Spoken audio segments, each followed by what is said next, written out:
question, conflict and cooperation at the Black Sea. For the debates, we encourage the audience to raise questions and issues, and they will be answered by our panelists. The first panel for today has a topic transforming Euro-Atlantic defense, empowering common defense capabilities and resources in the evolving security landscape. The panel is moderated by Mr. Niculae IANCU, President of the I2DS2. Niculae IANCU is a national security specialist. He has worked in the field of military research and education, international military cooperation and strategic planning, having relevant expertise on NATO, multinational operations, integrated planning and public policies in the security, defense and intelligence areas. He was director of Mihai Viteazu National Intelligence Academy in Romania. Sir, you have the floor. Thank you very much, Colonel. Good morning, ladies and gentlemen, distinguished guests, esteemed panelists. First of all, I want to thank you very much for joining this early morning session. I know it is not easy to start so early the day, but anyway, we hope to challenge you with the topic we intend to approach today within this panel. It is a great honor and privilege to stand before you today to open this challenging discussion on transforming Euro-Atlantic defense, empowering common defense capabilities and resources in the evolving security landscape. I'm proud to represent the Integrated Intelligence, Defense and Security Solutions Association, one of the partner organizations with the Romanian Military Thinking in organizing such outstanding conferences. First, I would also like to thank Colonel Barak and his incredible team. I believe that this year marks our fourth consecutive year of collaboration, a feat we've achieved despite numerous challenges, including the COVID-19 pandemic. Thus, I would like to express my gratitude for Colonel Barak's leadership and commitment to making these exceptional events a reality. Returning to the theme of our panel, it's clear that in a time marked by evolving security challenges, our discussion today is not just timely, it is also essential. This panel is dedicated to examining how cooperation within the Euro-Atlantic area can enhance collective defense and effectively adapt to rapidly evolving security landscape, particularly in terms of defense capabilities and resource management. We are at the moment where resilience and technology are not just assets, but necessities. It is essential to make full use of all existing NATO and EU initiatives and tools to shape defense capabilities that are equipped for the future, all within a very intensive collaborative framework. Please allow me to introduce our esteemed panelists for today's discussion. Rear Admiral Ion-Cristian LIČMAN is Deputy Chief of Defense Staff for Resources. Prior to this assignment, Rear Admiral LIČMAN served as Commandant of the Naval Operational Component and Deputy Chief of the Romanian Naval Forces, Commander of the 39th Center for Divers in Constanța, Chief of Staff and Deputy Commander of the 243rd Radio, Electronic and Observation Center, Calatis. Rear Admiral LIČMAN is a graduate of Carol I National Defense University, the Command and Staff faculty, majoring in military sciences and intelligence, as well as of Mircea cel Bătrân Naval Academy, the Faculty of Navigation and Naval Engineering. Rear Admiral LIČMAN is the recipient of several awards as a sign of appreciation for the results achieved throughout his career. Colonel Radu CîŠTLEANU is the director of the Military Intelligence Agency, Ministry of Defense of the Republic of Moldova. He's an experienced senior national security intelligence officer serving in key leadership positions at the national and international strategic level by advising senior executives and leading projects of national interest in defense and security fields, bilateral and multilateral engagements, partnership programs, education, courses, and national military exercises within NATO and EU cooperation plan. Prior to his current position, Mr. CîÂTLEANU had senior manager experience and specialization in dealing with international organizations, mostly NATO and European Union, as the national military representative and defense attaché to shape and in Brussels at NATO and EU HQs. Dr. Thomas Durell Young is a senior academic analyst within the Defense Security Cooperation University. He is also a senior lecturer in European Civil Military Relations within Education and Professional Practice at the Institute for Security Governance. He has a background spanning 20 plus years of designing, delivering, and assessing institutional capacity building project in Central and Eastern Europe. Dr. Young is the author of many professional and academic publications. His latest book, a very challenging work, in my opinion, a great book to discover, is Anatomy of Post-Communist European Defense Institutions, the Mirage of Military Modernity. Retired Major General Pedro SALVADA is currently working as a consultant in the aviation defense market.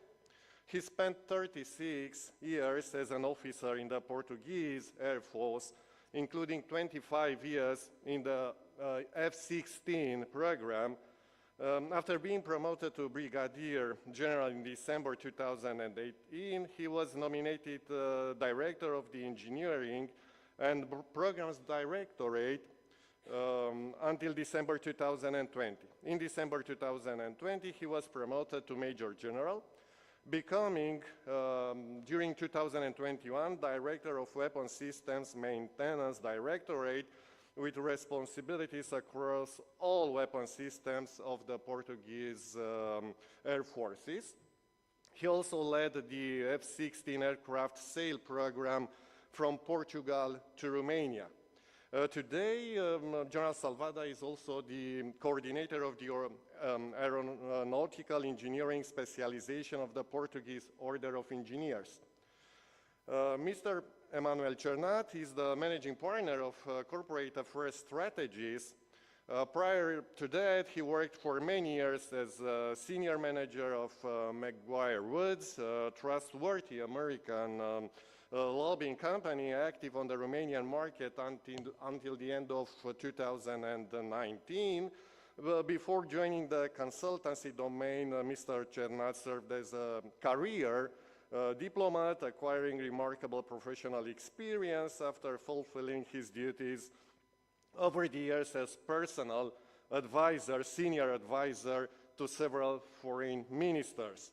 In his early career assignments, he also had a chance to work and coordinate projects as part of his former assignments with the United Nations Development Program in Romania, being also a pioneer key expert within the Ministry for European Integration.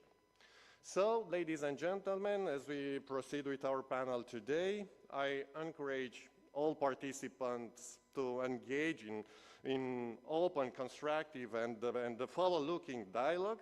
I also request our panelists to kindly limit their presentations to 15 minutes each, allowing us to reserve the final 15 minutes for a Q&A session.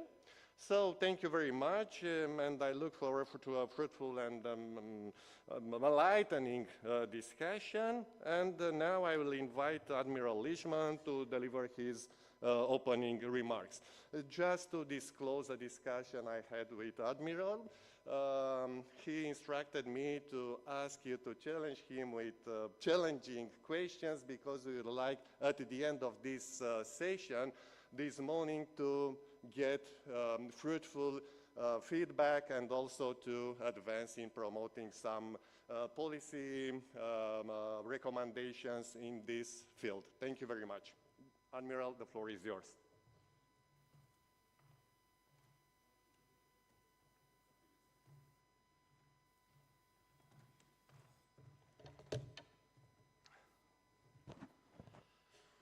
Good morning, everybody. Distinguished teammates from this panel, President, distinguished audience.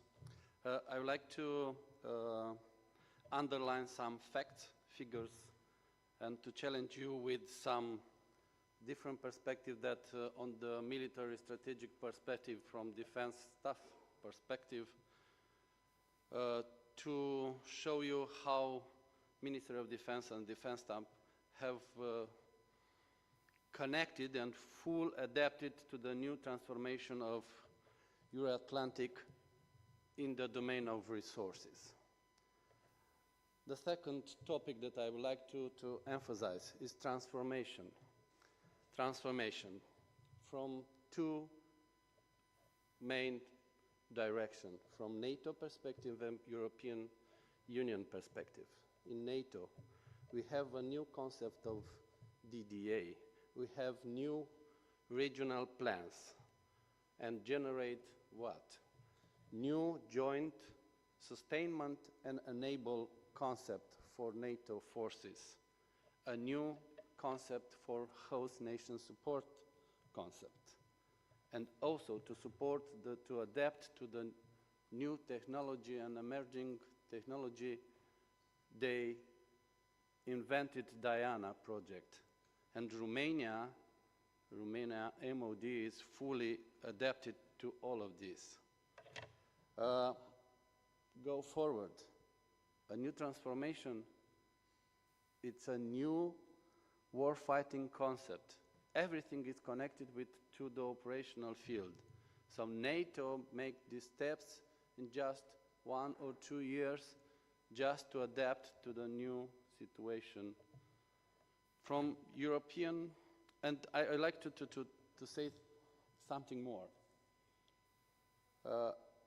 Connected with this new concept, joint sustainment and enabled forces and host nation support, NATO have these challenges for a new concept for stockpiles and also for prepositioning the stocks. And also have this concept of mobility of the forces which have to adapt to the new plans. So this is I think the broad main idea for the NATO transformation connected with resources. From European Union perspective, European Defence Agency was forced to adapt together with NATO. How? They start 2 new projects, EDIRPA, European Defence Industry Reinforcements through Common Procurement Act, and EDIP, European Defence Investment Programme. The both initiative programs are connected with 2 main important objectives: to support Ukraine and to upgrade and renew the military capability that European NATO forces have in common. These 2 initiatives promoted by European Union put on the table at least €1 billion for at least 4 programs that they already started. 1 for new ammunition, and 1 is connected for the high calibers, starting with 155 calibers, initiative for the military industry and also private industry, which are connected with military capabilities. The other thing that was promoted by the European countries inside the European Union, there are 2 new initiatives: ESSI, ESSI, European Sky Shield Initiative, and generated by Germany, and 1 generated by France for air defense integrated missile defense. The both have advantages and disadvantages. The both promote capabilities for NATO and European country. And this is the European approach in order to put common capabilities in order to develop resources for European country. From Romanian perspective, we have vulnerabilities, opportunities, and challenges. And I raise to you at least 6 topics that you can put me questions or to share to you my approach or my MOD approach, if it's possible. Common acquisition versus competition. Acquisition during the peacetime or during the war. They are totally different. For the new capability, all the companies promise time of delivery very soon. In reality, they postpone all the time of delivery of capability because they are connected with the 2 types of resources, mineral and other type of resources, and also human resources. New crisis, a new war, a new conflict in Israel, new crisis possible to be in Asia, go to unpredictable programs and plans and budgeting for military capability for the company in order they have to increase the cost to adapt to the market, to the... So, for you, we don't have enough time to fulfill all the stocks and capabilities in this condition because we have to adapt, and competition, despite that we can put together or to have common acquisition, is not possible today, and we need yesterday. We have at least 2 conflicts in the same times. European Union and NATO have different approach in order to support the both, and all the countries have different approach from the parliamentary, government, and budgetary approach. The last, but not the least, how we will fight. We'll fight taking consideration the lesson learned from Ukraine, or we have to fight how we will think that will be the future war. So this I conclude my initial speech. Thank you for everybody.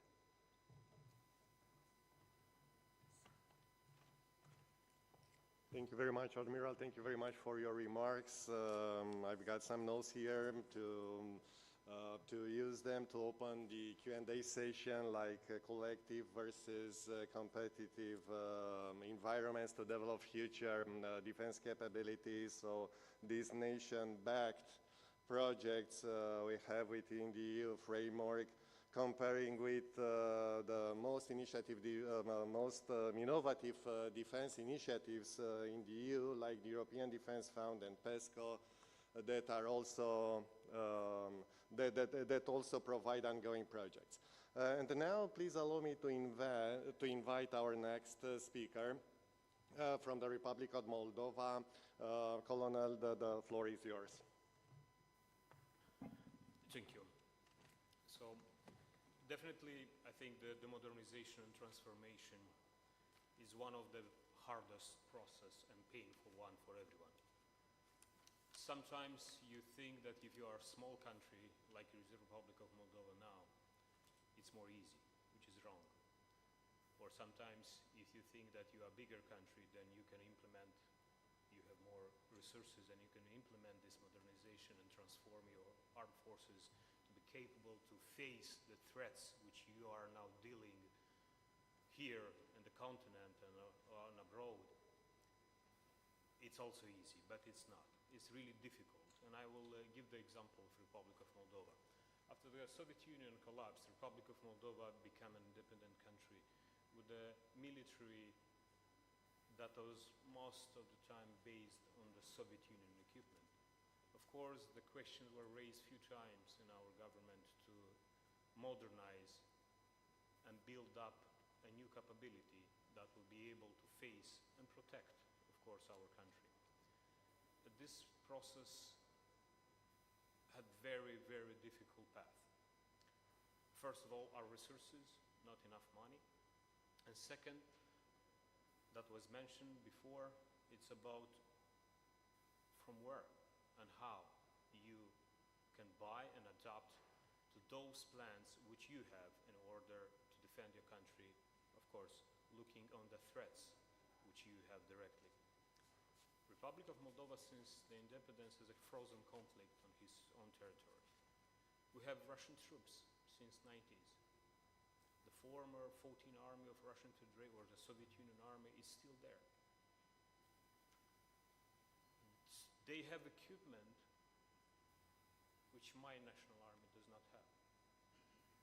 That really put us in a very critical conditions to think how we modernize, how we canalize all our resources, limited resources, in order to be able to defend the country. Definitely, where we are now today, it's even more difficult than was 10 years ago. We see now, and unfortunately, from intelligence perspective, some of our topics which we used to discuss 10 years ago now are real. I cannot say that we have a good understanding of the reality, but I can say that some points which we discussed 10 years ago now are real and are exactly in our neighboring country, in Ukraine. And what we see there, what we observed, how the Russians are acting, we know already, it's openly what are the Russians' plans, definitely is putting us as a military in a really, really difficult situation. What we do, definitely we are trying to adapt, we are trying to learn fast, we are trying to see and allocate some resources in such a way that the lesson learned from Ukraine, which we are now looking on, are helping us to at least project something or plan something for the near future. Of course, yesterday and even today we discussed a lot about lesson learned from Ukraine. But I also will advise you to look at the lesson learned from Russia. Russians are doing also something. They are adapting, as we see. They are adapting in the Black Sea, they are adapting in terrain. They are using something which we, most of the time, do not discuss about. And I will talk about electronic warfare. We can observe very easily right now that some toys, some flying toys, which used to be very effective in the beginning of the conflict, now they are not anymore on the battlefield. So Russians are doing pretty well on suppressing those with their electronic warfare. They have a huge capability on that. Yeah, a lot of them were destroyed, but now they are modernizing, they are investing a lot in this domain specifically. I think looking on these conflicts, as well as other conflicts which are around us, will help us to learn and to adapt, and at the same time will help us to realize how we can cooperate together. There was a lot of discussion these days about European Union and NATO. That is, I think, a key. NATO and European Union need to consolidate their efforts in order to deal with these security threats around the Black Sea basin. But at the same time, countries like Republic of Moldova, like Georgia, and other countries, definitely Ukraine, which are not yet European Union and NATO, need to be taken in consideration when you are doing planning, when you are planning your resources. Because we all know your garden never will be safe if your neighboring garden is in danger. Even though right now those countries which are very close to European Union and NATO, having a path towards European Union integration or towards NATO, as Ukraine and Georgia declare openly, I think they need to take in consideration when we are planning for future development of our armed forces or for our capability. Of course, we can talk hours about lesson learned and how we need to modernize our military to be effective, to be so effective that we'll be able to deal with the force bigger than us, with the force that have more resources, human resources and material resources. And this way, I think the synchronization, coordination, and cooperation is the key. If I'm talking from intelligence perspective, I think intelligence sharing is also very important. We are learning a lot from what's happening around, but sometimes what we learn are not well received between our allies or between our partners. That is why I think a better synchronized sharing will help us to save resources. Because only by working together, by consolidating this capability, and we know even in NATO nations, the capability are different. Some nations are more powerful than others. And here is why the key of cooperation and sharing the military capability in order to achieve the best effect, that is the key. And I'm talking from my perspective and my own experience. Since the big scale of the conflict started in Ukraine, we were in a really critical situation in Chisinau. We know very well what our capability are, and we know almost sure what Russians are intending to do.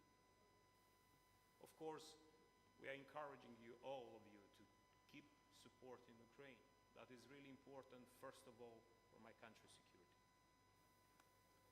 Second, even though without many resources and capabilities, I, myself, and my team, we managed to deal and to be able to inform our leadership by cooperating with you, by sharing with you, by consuming some intelligence with your nations are sharing with us.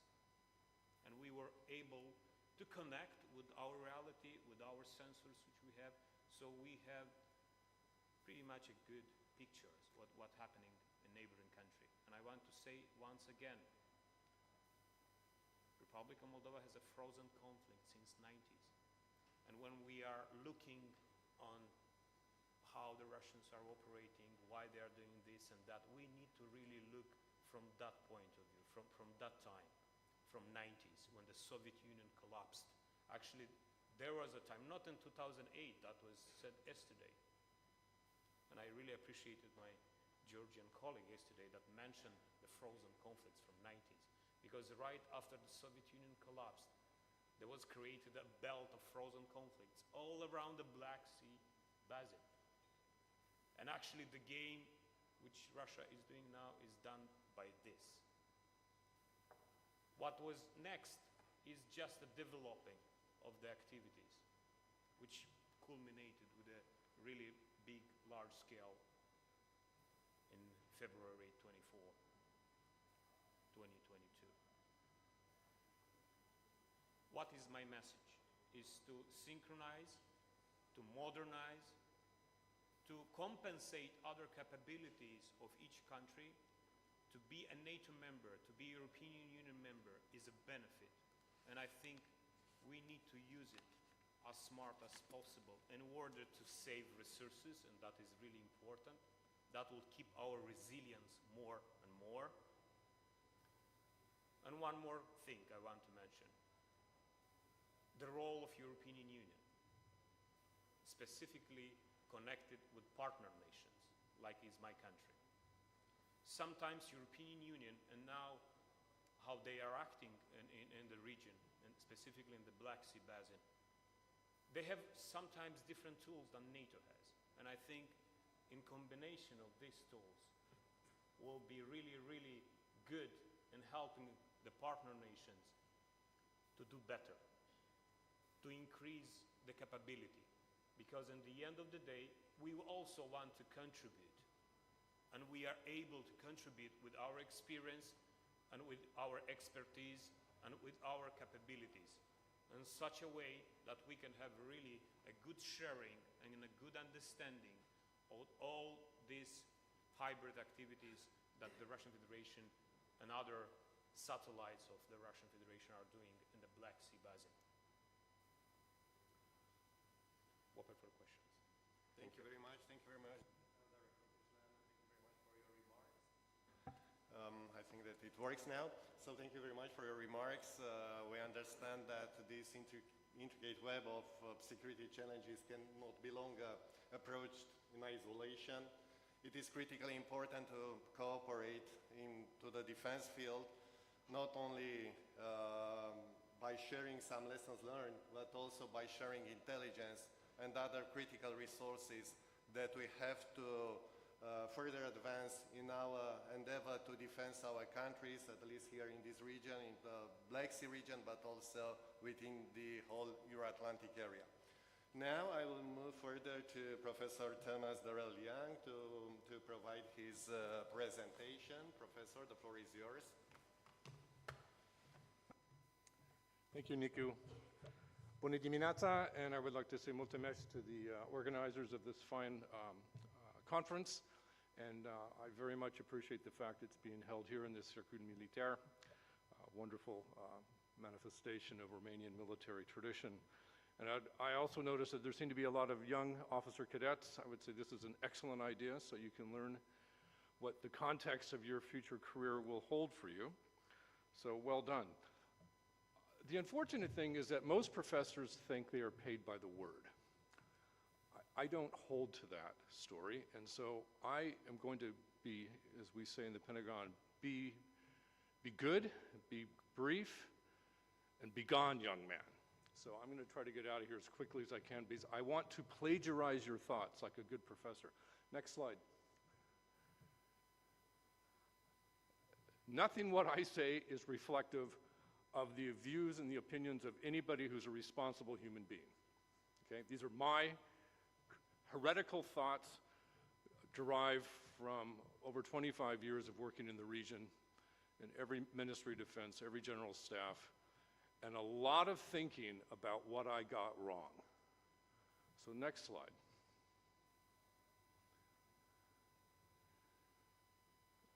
I don't need to read the slides. We've talked about this particular scene setter. We know what the regional context is. Let me add to this the ongoing war between Israel and Hamas, of which I will make no comment and stay out of jail, and increasing tensions with PRC, People's Republic of China. This all has an effect on forces and munitions. Munitions, keep this in mind.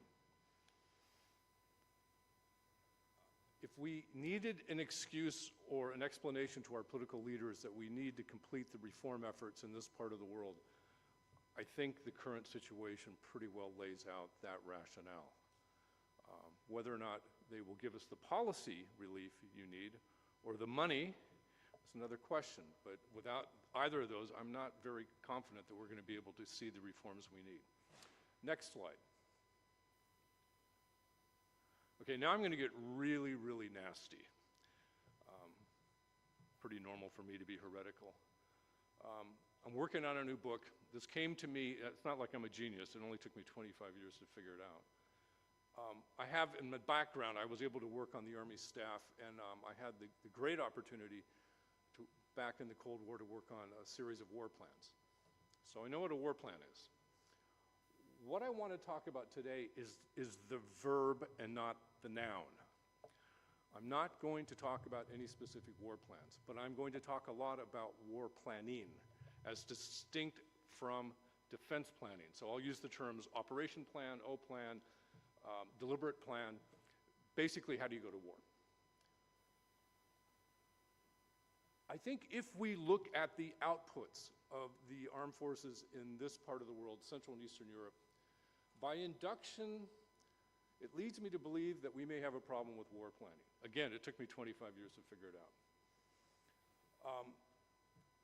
I also am quite aware of my experience that you do not use war plans solely to inform your defense plans.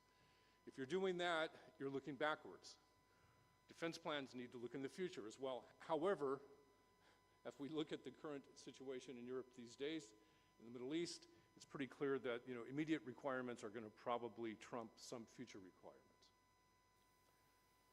So what I'm asking you for is to critique my theses and arguments, which I will present to you. What am I missing and am I wrong?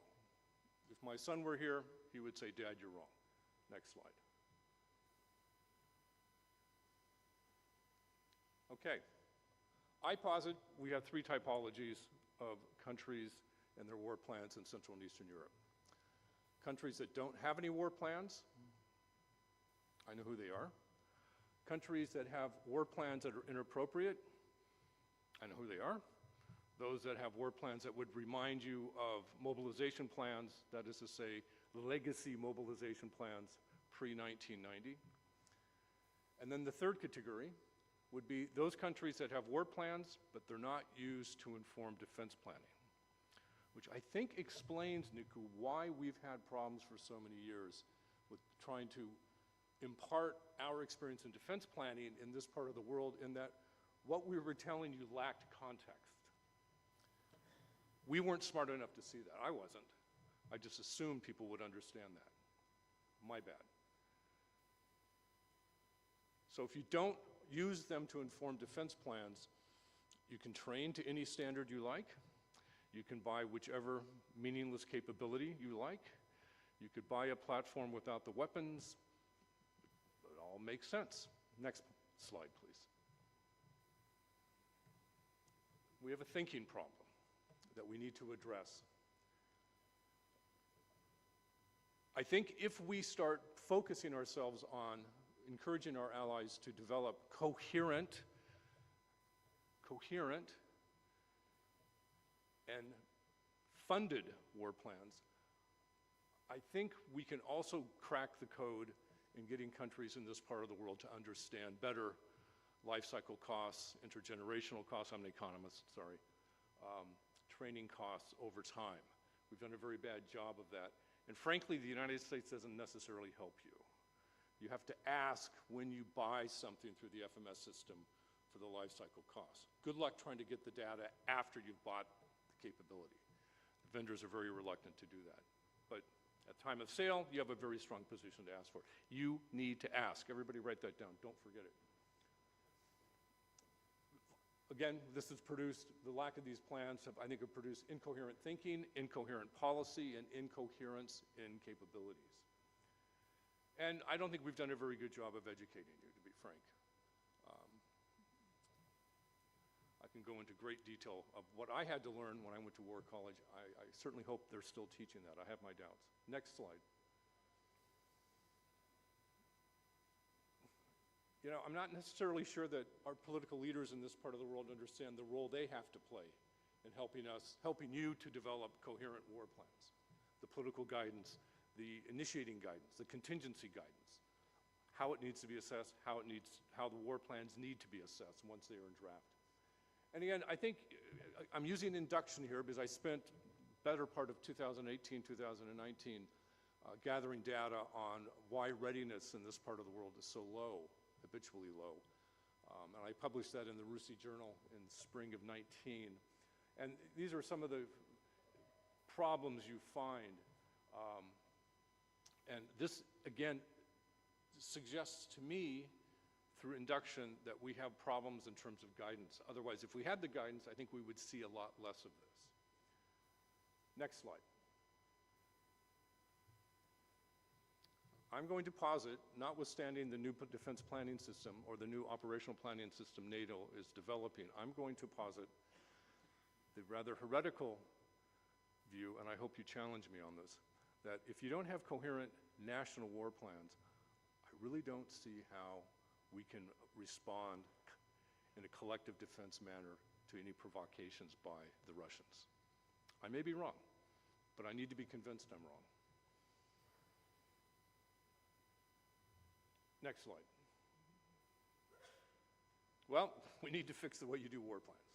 And I think this is a collective effort. I don't think this is something we need to allow you to do on your own, because I think you need help. It's not rocket science, that's the good news, but it's tedious and it's hard, but it can be done. And we need to produce those CONOPs, those concepts of operation, to make sure that they're coordinated and they're validated. If you're going to have 2 divisions up and 1 division back, where's the logistics?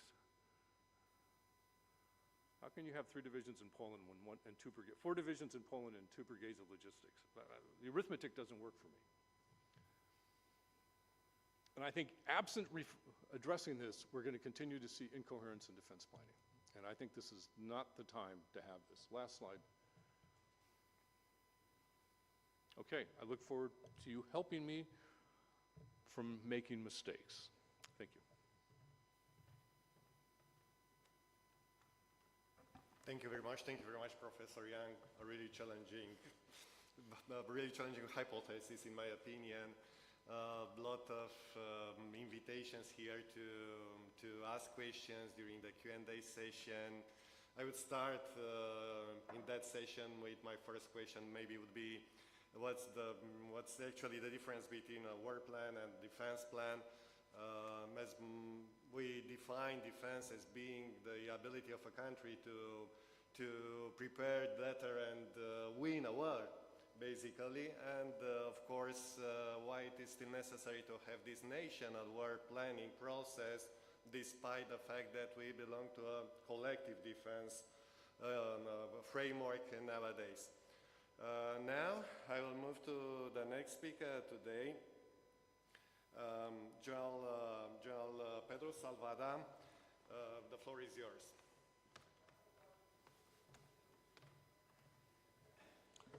Bună dimineața. First of all, I'd like to thank you to the organization to be here. It is a pleasure, dear panelists, ladies and gentlemen. So, next slide. So, for my presentation, I choose the topic how to build fast and modern air force based on my experience. And for that, I will approach the following topics. Next slide. So I'll explore the Eastern Europe Air Force modernization that is ongoing. Then I'll share a little bit of the story of the F-16 multinational fighter program. I will explore some lines of development that are being taken, and then I will talk about some factors to consider. Next slide. So, how to guarantee a fast and safe operational fighter aircraft capability? That's the question, and this could be also applicable to other weapon systems. So at this moment, countries in the area that are looking to implement fast and modern fighter aircraft are NATO and non-NATO, Romania, Bulgaria, Slovakia, Czech Republic. We can say also Poland on a different stage maybe, and also Croatia with a different fighter aircraft, and non-NATO Ukraine. The problem is the time. From requirements, when countries starting procuring a new weapon systems, then they sign a contract, then they go implement IOC, it means initial operation capability, and then they want to achieve full operation capability, and that takes some time. Next slide. So, for instance, Romania is going to have very soon 49 F-16s, in the future 32 F-35. They signed a contract with Portugal in 2013.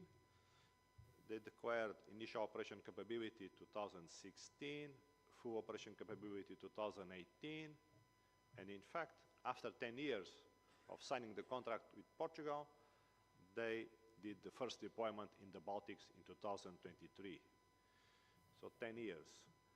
Slovakia, 14 aircraft, Bulgaria, 16, Czech Republic, 24, starting now, Ukraine also starting, but as it was said already today, these are small countries, small fleets.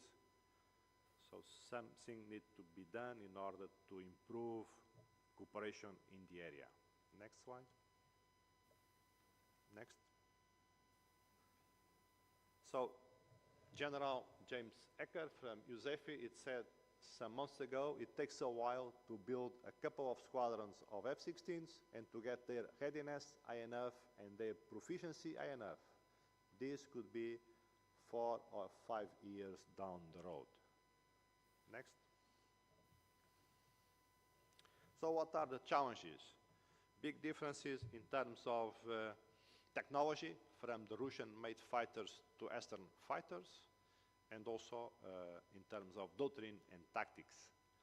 Operationally, also a different approach from the centralized command and control to the decentralized in the Western fighter world. In the Western fighter world, pilots have a different behavior.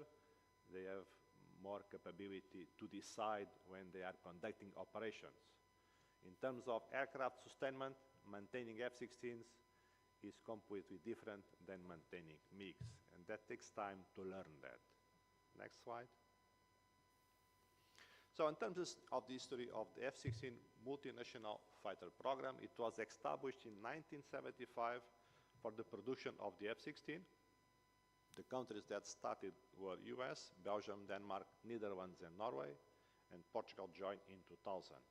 So the principles that they were looking for was the acquisition of a low-cost, easily maintained aircraft with advanced technology, avionics, and weapons capability, and also being able to be interoperable and with the NATO standards while optimizing their own industry, technical and economic resources during the production and the sustainment of the aircraft. So during the production of the aircraft, some countries were producing one, the wings, other the fuselage, other the engines. So they split part of the production, they cooperate on that, and during the sustainment phase, they use those capabilities to maintain the aircraft. Next. So the MNFP program was based on a memorandum of understanding that was signed by the ministers of defense of each country. They have a steering committee, which is led by high-ranking generals of each country.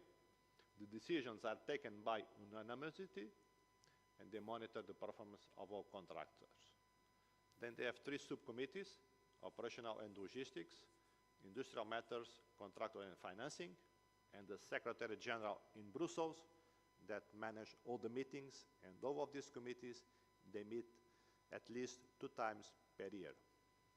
And they are able to achieve and to coordinate between the countries and to decide at the same time and to move forward. That happened during the last 40 years.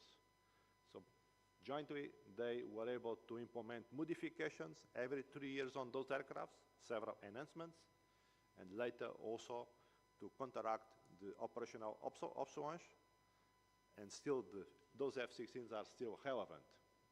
Next. So having a common configuration make that easy for them. Sharing information and data was crucial, and also they collaborate in terms of spare parts procurement using a concept of sharing the costs based on the tail numbers of each country. So the continuous modernization of the F-16 MNFP fleet allowed them to continue precision strikes even during coalition air campaigns. So this program was a success. It was the basis for the F-16 certified JEPO program. Next. So in terms of lines of development, NATO is proposing when one country, when one air force is developing one capability, is proposing this .MLPFI concept of 8 components: doctrine, organization, training, material, leadership, personnel, facilities, interoperability. What I observe is on these 8 dimensions, when countries are starting to modernize, they don't balance the investment, the time, the effort on the 8 dimensions. They invest a lot in material and equipment, training, personnel, facilities, but as Professor Thomas said before, some dimensions are not developed at the same time, and that will create problems in the future. Next, I will analyze now each one of these dimensions. Doctrine, transitioning from a post-Soviet era to Eastern modern philosophy of managing and utilizing and maintaining a modern weapon systems is different. So there is a need to develop new doctrines and new operating procedures, and there is a need for a new mindset, a new culture. We can go even and visit one modern Air Force 2 or 3 days, but that's not enough to come back and to implement what you see on those countries. So from the beginning, it's important to create a robust integrated project team, a multidisciplinary team with the most respected personnel in each field, which reports directly to the Chief of Staff, and this is the core team that will need to be protected and that will be implementing the weapon system capability on each organization. Next. So new organization values and priorities need to be defined. In terms of resources, availability, they cannot be forgotten. Funding, we see a lot of investments on acquisition and infrastructure now, a lot of funding, but for operations and maintenance, we should have 33.3% of the budget allocated to operations and maintenance. What we see on these countries, even in Portugal is not so different, is between 10 and 50% for operations and maintenance. So you receive new weapon systems, but then you are not capable to continue operating them. And of course, people is an important resource that need to be considered also from the beginning. I'll talk more about that. Next. So training. Training and recent experience are showing some attrition and turnover. We train people and people leave, people have other ideas. Training should be provided on the tasks to be performed, starting as soon as possible, and even young generations, as you can see here on the room today, they are ready for a different approach of training, and there is a lot to be done on that area.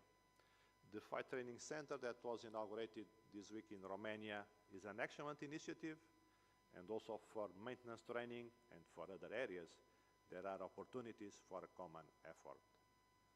Next. Material and equipment. So the acquisition of the material and equipment, it takes time. The lead time is very long, and when we start operating, also the lead time is long, and that will be increased by a lack of upfront planning. So mid-long-term planning is crucial. It is necessary to consider that. For some systems, the main original equipment manufacturers are based in USA. So for a small Air Force with a small inventory, to send items to repair in US or to buy items from US is difficult to obtain them on the right time. So if that happens, and if the turnaround time is high, some airplane could be grounded. And also, long time is required to implement depot level capabilities if those capabilities make sense to be implemented for a small fleet. So then also there are the expectations of the countries having involved their national aeronautical industries in this process, and that needs to be considered, and this is important also. Next. So I think there is a need to establish an adequate, agile supply system, some opportunities for synergies. Some support is obtained through a system from US, which is called FMS, but there are some areas of opportunity to procure and strategically partner with the private sector to support supply, maintenance, and repair. Investing in forecasting and strategic planning to locate resources, also having rotatable pool of components that could be shared between countries. Next. So operators should consider engaging with the experienced F-16 industry more proactively where possible from the beginning, and also going beyond the integrators and OEMs of the platforms themselves, meaning that going to the tier 1 suppliers that have the subject matter expertise on systems like engines, avionics, and armament systems.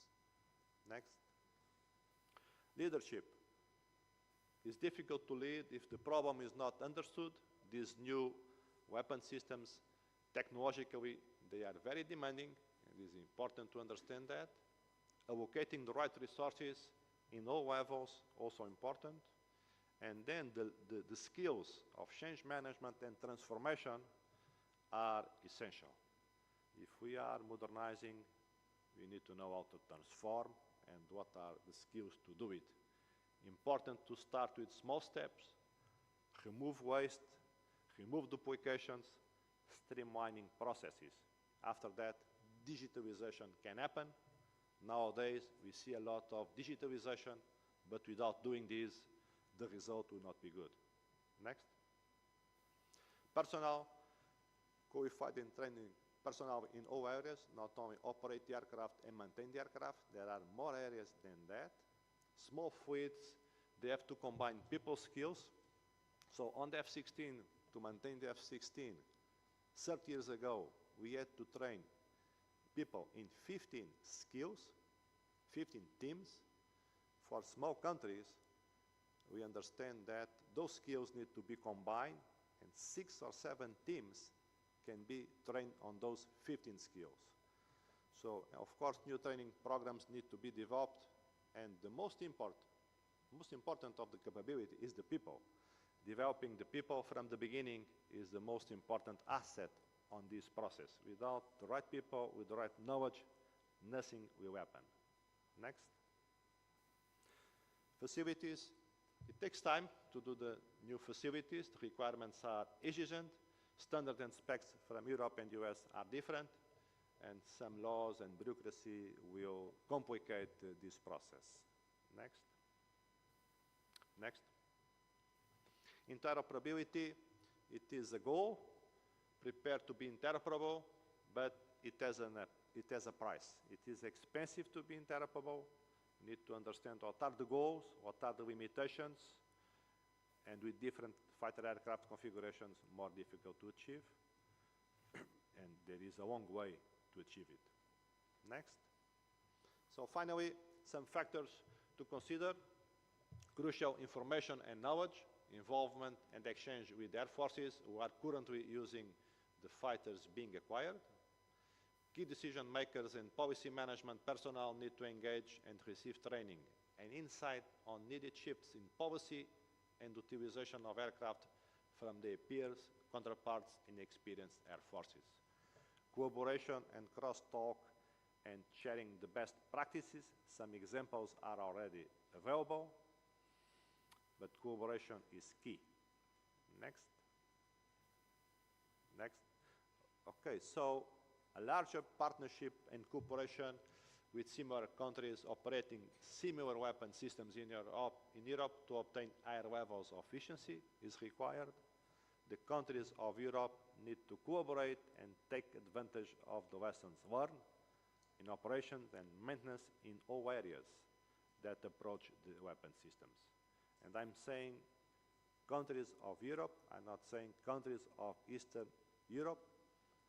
There is a possibility for all the countries to cooperate on this area, Europe and US, in order to go faster. So again, cooperation is key. Final slide. Next slide. Thank you, mulțumesc. I'll be waiting for your questions. Thank you very much. Thank you very much, General Salvada, for sharing such essential findings and lessons from your vast experience in this field. It is critically important to understand how all these development phases contribute to implementing an effective defense capability. It was interesting to see that we still have to struggle with this capability transition from East to West mindset. And it is interesting to understand why it is still rational to discuss in these terms after so many years, after the Iron Curtain falling, and therefore maybe during the Q&A session we will discuss a bit on these topics. Last but not least, Mr. Emanuel CERNAT, please, you are invited to provide your remarks.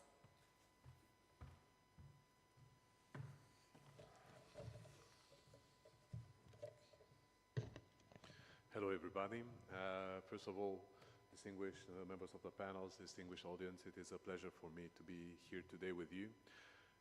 It's always very difficult being among the few civilians in a room full of militaries, but I always think that you all can also benefit from the perspective of civil society, of civilians in your daily jobs. And this is why I wanted to address a topic that I consider to be of utmost importance, and I'm speaking here about public perception, about the importance of media and how this can affect everything even on a battlefield. We were always thinking about Ukraine and the fact that the biggest danger when it comes to public perception is deriving from Ukraine fatigue, as everybody was calling it.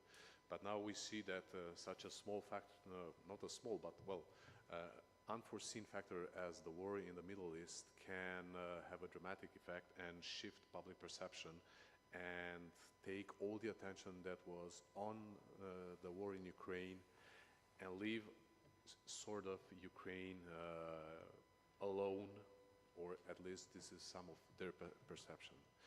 So I want to discuss this particularly relevant and current theme, the role of the media in enabling the public support of public opinion with regard to defense efforts while increasing general resilience in the face of disinformation attempts.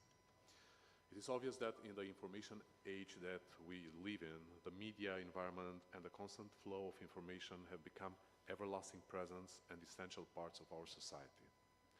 And that is precisely why it is imperative to understand how these aspects influence public opinion and implicitly our ability to defend ourselves against threats while increasing our collective resilience. A first aspect to explore is how the media dimension of information contributes to the development of public perception. In a world where news spreads at breakneck speed, influencing individual and collective perspectives, the media environment becomes an essential factor in shaping public opinion. This is particularly relevant in the context of defense efforts, as a properly informed and balanced population can be the most effective partner in the fight against threats. However, while the media environment can be a powerful ally in informing the public, it is also becoming increasingly a battlefield for disinformation and misinformation, defined as the deliberate delivery of false information with the intent to mislead while undermining efforts to defend and build resilience. This is where the imperative need to develop tools and strategies to identify and counter disinformation in the media environment comes into play. Another crucial aspect in this equation is the close connection between the media dimension of information and its digital dimension. In the era of information technology, online platforms become significant channels for the propagation of information, but also for the spread of misinformation. How to adapt to this reality? How do we answer and ensure that the public is educated about reliable sources and methods of verifying information online? Those questions become vital in developing a society resilient to information manipulation. To ensure that information is perceived correctly and that misinformation is effectively fought, we need to develop collaborations between government institutions, between NGOs, but also the private sector. Only through an integrated and coordinated approach can we build a robust information infrastructure that serves as a barrier against disinformation and supports our defense efforts. Manipulation is an unavoidable reality of our days that we have to accept. And media manipulation is perhaps the most complex form of the manipulative arsenal. We see more and more often in the theaters of operation how reality and facts become secondary elements in front of propaganda and imagined realities. The nocturnal image of a hospital falling prey to a missile strike spreads with the speed of a wildfire out of control in the whole world, and the reality of the next day unfortunately no longer manages to combat the evil produced by this manipulation. Nonetheless, through investment in education, collaboration between various stakeholders, and the development of effective strategies, we can try to build an informed, resilient society capable of defending itself against attempts at informational manipulation. But let's go beyond the conceptual dimension of the crucial role of the media and see how those elements can be applied in the context of large-scale conflicts, such as the war triggered by the invasion of Ukraine by the Russian Federation, or Israel's war against the terrorist organization Hamas in the Gaza Strip. These conflicts are not just isolated events, but are clear evidence of how information and misinformation can influence public perception and implicitly society's response to complex situations. In the case of the war in Ukraine, the media dimension of information was a key element in shaping public perception. Both parties to the conflict and external actors have used the media to promote their own narrative and, of course, try to manipulate public opinion in their favor. At the same time, the conflict in the Gaza Strip brought to the fore the power of the digital environment and social networks in the propagation of information and implicitly public perception. The attacks and crackdowns were quickly documented and shared on platforms such as Twitter and Facebook, generating an instant global reaction. However, the risk of manipulation of images and information to support various political agendas was also highlighted. And it is a clear warning about the need to develop critical evaluation capabilities and capacities among the public to avoid falling into the trap of misinformation. The examples of Ukraine and the Gaza Strip show that in a digitally connected world, our security cannot be ensured only by traditional means, but also by a comprehensive approach that takes into account information power. By understanding and managing information correctly, we can build an informed society capable of defending its values and resisting attempts at informational manipulation. The use of television and social media in armed conflict has evolved significantly in the digital age, becoming key tools for gaining military advantage and influencing public perception. Let's see some of those tools and how they can, most of the time, be weaponized. Probably the main outcome in information warfare waged by governmental, military, or even non-state actors is propaganda and public opinion manipulation. During armed conflicts, television can be used to broadcast news and forecast the support for a particular political or military agenda. Images and video reports can be manipulated to influence public emotions and opinions. Equally, platforms like Facebook, Twitter, TikTok, VKontakte, and others offer, unfortunately, ideal opportunities to quickly disseminate information and images. The use of these platforms by involved parties to spread propaganda and manipulate public opinion has become, unfortunately, a common tactic that we need to take into consideration. Another significant role, of course, is trying to obtaining information on the ground, because journalists and war correspondents can provide real-time reports from the ground, providing valuable information about the evolution of the conflict. However, there is a risk of subjectivity in the presentation of this information. And the subjectivity is even more pronounced when we talk about the use of human sources on the ground. And we can see this recently in the conflict on the Gaza Strip, and how we only can receive biased information coming from both sides.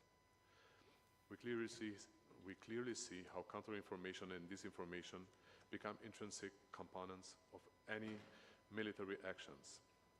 We see countless examples in both Ukraine and Gaza, where the parties involved use television to counter information and discredit accounts deemed unfavorable.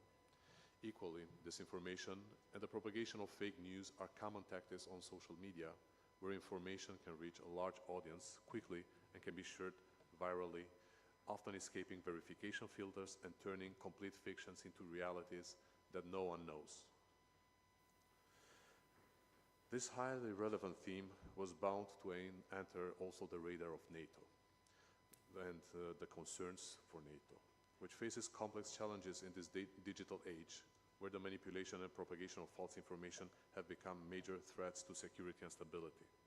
Today, in the context of rapid technological developments and changes in the informational paradigm, NATO recognizes the importance of adapting to new threats that can affect its integrity and that of its member states. The manipulation of information and the propagation of disinformation are sophisticated methods by which hostile actors can undermine alliance cohesion and influence public opinion in member states. NATO conducts a detailed analysis of digital threats and identifies tactics such as disinformation campaigns, cyber attacks, and social media influence, identifying the sources and methodologies used in such actions in an essential step in developing effective countermeasures. NATO also promotes close cooperation between member states and partners for the rapid and effective exchange of information on manipulation and propaganda activities. This sharing of information facilitates a common understanding of threats and enables coordinated and rapid actions. To prevent the effect of manipulation and propaganda, the Alliance develops and implements strategies to counter disinformation, including by revealing the truth and promoting correct information. This may involve using own media channels as well as working with media partners to share accurate information. Equally, however, NATO is investing in awareness raising and education programs for citizens and institutions so that they can better identify false information and develop resistance to manipulation, as well as in advanced capabilities for monitoring and analyzing the digital environment to identify manipulation and propaganda activities together with cybersecurity experts that need to intervene quickly and efficiently. In this sense, NATO's initiative to collaborate with several media and social platforms to develop and implement policies and tools to reduce the spread of false information and combat online manipulation is to be welcomed. Measures taken by NATO to counter manipulation and propaganda in the media and social environment are an essential part of the alliance security strategy in the digital age. It is obvious that not tomorrow's war, but even today's war is no longer fought only in the trenches. It is already fought on digital battlefields and attacks perceptions and mentalities. The time required for any kind of image to go around the globe and be seen by millions and millions of people is infinitesimal. However, the time required to verify the veracity of that image is much longer. Also, until we get around to verifying that image, we can be convinced that the barrage of information poured over us will make us give up many times on this essential exercise of doubt.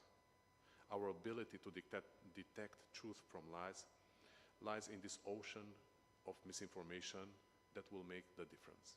Thank you very much. Thank you very much. Thank you very much, Mr. CERNAT. Your topic is more than welcomed in our panel here, as disinformation campaigns can also significantly impact governments' efforts to invest in developing new defense capabilities from the early stages, from the commercial phases when new capabilities are contracted and up to the later stages, including during the operational phases. Now, ladies and gentlemen, we have 15 more minutes. I would suggest to start the Q&A session. Please feel free to ask questions. Firstly, introduce yourself, and after that, be brief. Yes, sir, please. I'm retired General Orzeață, former fighter pilot and former Deputy Chief Romanian General Staff. From this perspective, I mean from my experience and also from lesson learned from the operational field in Ukraine and even in Middle East, I will ask you, and I'm referring to Rear Admiral LIČMAN and Major General retired SALVADA. What is the wisest decision to acquire, to buy fighter aircraft or drone plus loitering ammunition? Just a few comments why I put this question. Let's recall about available resources. For instance, F-35 cost about $95 million US, and flight hour is about $30,000+. F-16 about $75 million, and flight hour about 20 plus US dollars. And think that a fighter pilot need to fly about 200 flight hours in order to be fully operational. And also, we need to discuss even about infrastructure, maintenance, and everything else. Then, again, which is the wisest decision? Thank you. Thank you, Durell. Please, gentlemen, Admiral, would you like to start? Okay, thank you very much for your question. A very interesting question. I think that's an important topic for the next 5-10 years. Countries are going to decide between that. Meantime, I think countries are going to combine efforts. So they are going to combine fighter aircraft with pilots, and unmanned vehicles are going to be coming and to demonstrate that also they can be used. And the next step, I think, is going to start link everything together. Everything has to be linked together, and having everybody on the same network. In the future, you'll see, in my opinion, a reduction of number of the fighter aircraft, pilot fighter aircraft, and increased number of the UAVs. But we are still, I think, we are still learning, and you are still seeing some resistance on those that are leading these organizations, because they are used to be inside of the cockpit, and they still don't see that future. But I think things are going fast. In 10 years, as you said, it's going to be completely different.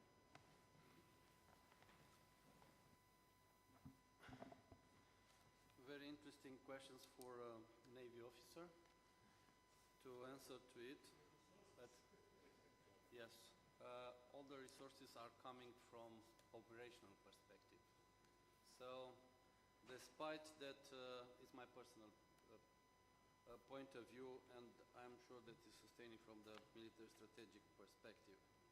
One, it's a matter of cost and efficiency versus effect, operational effect that can, those three capabilities that you mentioned before, aircraft, UAVs, and loitering. It's a matter of operational multi-domain operation. You cannot buy something just for tomorrow. You need to think further. You have to adapt for the future operation, not just for the current operation. Another thing that give me, let's say, arguments, and I will have a conclusion for this, the area of operation. If they have to be deployed, depends of the country that have to be used, and also it's connect with your adversary. The threats, all kind of threats,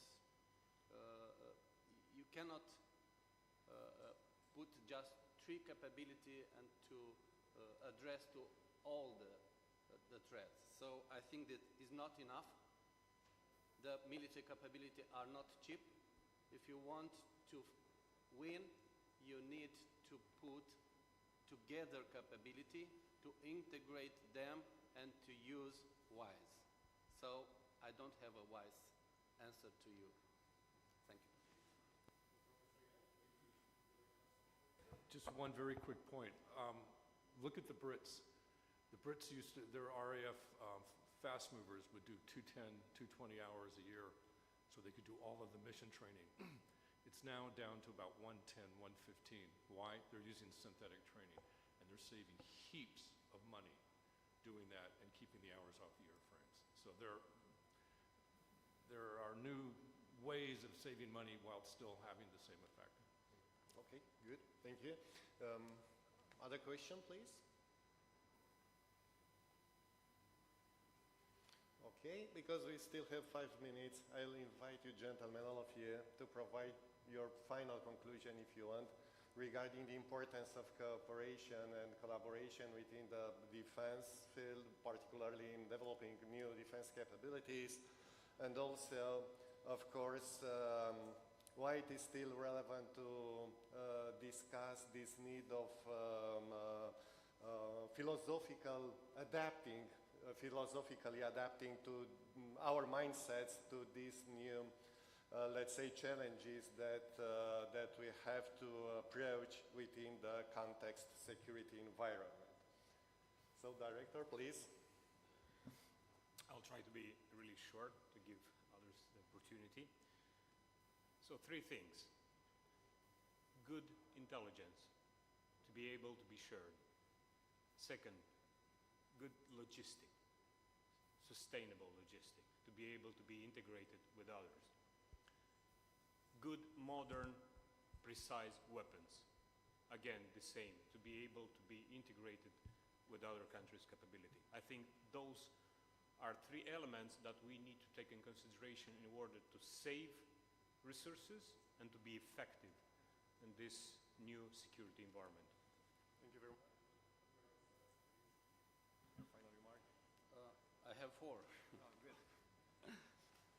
The first, we cannot change geography and also the borders. We can adapt to the threat. We need alliance and partnerships. We need and have to share the information and to cooperate well.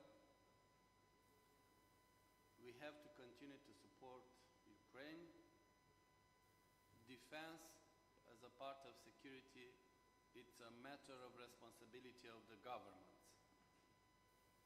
NDTP versus COPD, NATO Defense Planning Process versus Operation Planning, have to address the multi-dimensional, multi-domain, and it's a national approach, but also it's a NATO and EU and have to be integrated. The most important questions for the military is to establish the minimal realistic capability necessary for defense and deter during the peace. It's the most important thing. From this, you can plan the budget, the capabilities to address to the target capabilities and also to look to the people. The most important resources, which is very difficult to retain in this market that take the most skilled people to the private company which have developed a lot of technology with huge salary and the military just vocation. It's difficult for a government to keep a strong and military human resource. The last but not the least, if you need peace to defend our value, we need to prepare during the peace. I finished. Thank you. Thank you, sir. Thank you very much. Professor Young, please. I'm going to engage in a bit of shameless marketing, self-marketing. I just published a book on essays on defense industry. As an economist, I'm a little perplexed that I don't think governments have truly figured out yet that since February 2022, the relationship between sellers and buyers of defense equipment, the relationship is flipped. So the discussion of whether we compete or to collaborate in defense acquisitions, particularly in terms of munitions, I think that is now finished. I think we are competing.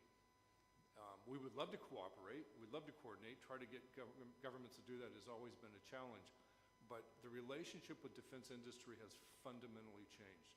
And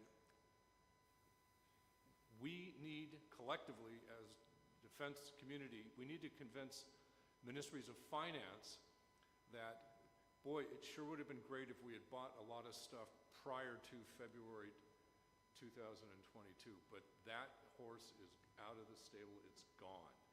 And prices are only going to increase. We had 30 years of cheap defense, it's gone, it's finished. Thank you. General Salvada.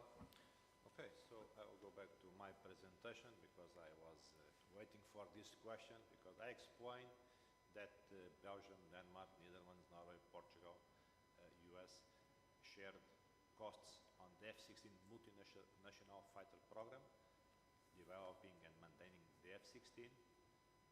because they had the same configuration, F-16 configuration, similar configuration, and the question that I was expecting, how can Romania, Slovakia, Bulgaria, Czech Republic, Poland, to cooperate on a similar manner if they have different fighter aircraft configurations?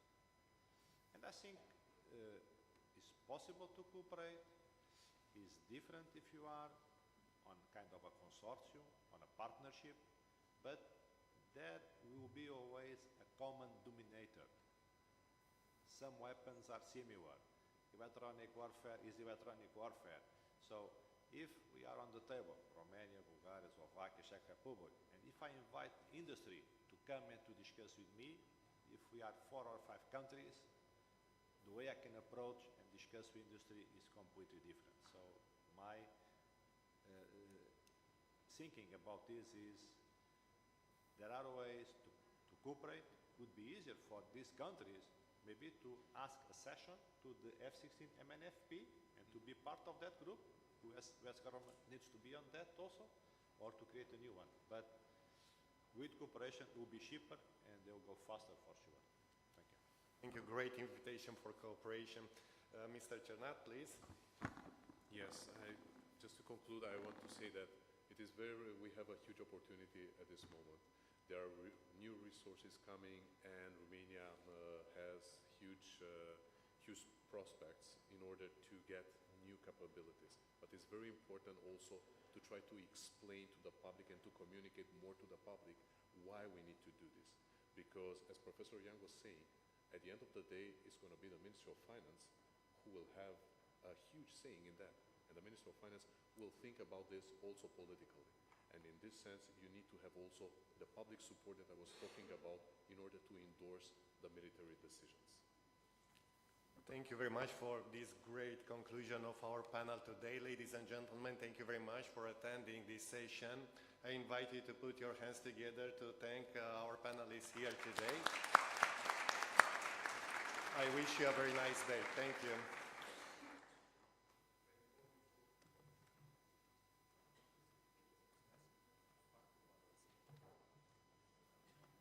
Technology is an issue. Thank all of you for your contribution to this panel. I think we are all more aware now of the challenges ahead for Romania, starting with the information war and finishing with the actual war and all the other problems. Thank you again. I'd like to invite Mr. Sebastian Tudor to address the audience. He's the CEO of TNT Production Romania and also the organizer of the Black Sea Defense and Aerospace Exhibition and Conference and the sponsor of this conference. You have the floor, sir. Thank you very much. I'm going to wait a bit so the guys can stand up. My name is Sebastian Tudor. I'm very honored to be here in front of you. What I'm going to introduce to you is less important than everything which was mentioned before me. I'm the organizer of the Black Sea Defense and Aerospace Exhibition. It's the banner, it's on your right side. It's an exhibition which takes place every 2 years. And as the speakers before me said, today, in order to have a good defense, needs to spend a lot of money. And one of the tools which can decrease the cost of buying defense, let's say, I'm not sure it's a properly word, is to have competition between companies. And our platform called Black Sea Defense and Aerospace, shortly is BSDA, brings together in Romania at the same time, the same place, almost all the major contractors in the world which are manufacturers of defense and security technologies, products, and services. So in order to have access to the technology, it's important to create a platform where people from the industry and people from the military to meet together and to exchange experience, to know the Ministry of Defense, to know what technology is available at the moment, and for industry to know what are the needs of the Ministry of Defense. And looking at you, the young cadets from the military, I feel much more safely and more secure, and I'm hoping you're going to keep staying in the military and to protect our country, and especially to come to visit our exhibition next year and maybe in the next 2 years, and to see what technology Romania can have access, what technology Romanian Ministry of Defense already bought and is planning to buy, and for the industry to come to showcase their products and services to both Romanian and also to the foreign military delegations which are coming to BSD next year from more than 50 countries. Thank you very much for this opportunity. It's a great honor to support Ministry of Defense in all their activities, conferences, and seminaries, and I'm here also in the future. Thank you very much. Thank you to Mr. Tudor for your support. Dear all, we have a 15-minute break. There's coffee and refreshments available, and we'll reconvene here for the second panel of the day. 15 minutes, 1-5. Thank you.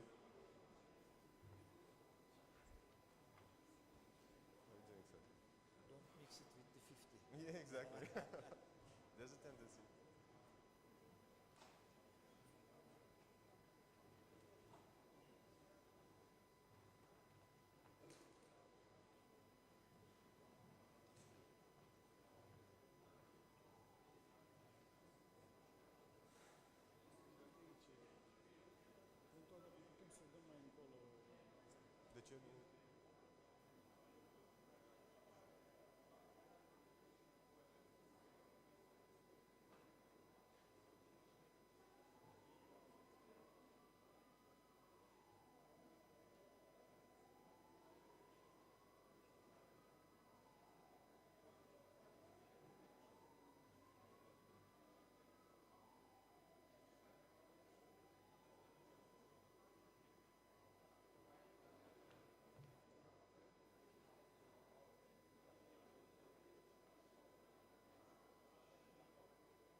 Ladies and gentlemen, our next panel will start in a couple of minutes, so if you'll please come back and take your seats.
So in the first panel of the day, we found out about the challenges of today's, and probably in this second one, we'll find out more or be exposed to some solutions, since the topic is enhancing readiness and resilience in Romania and the Black Sea area.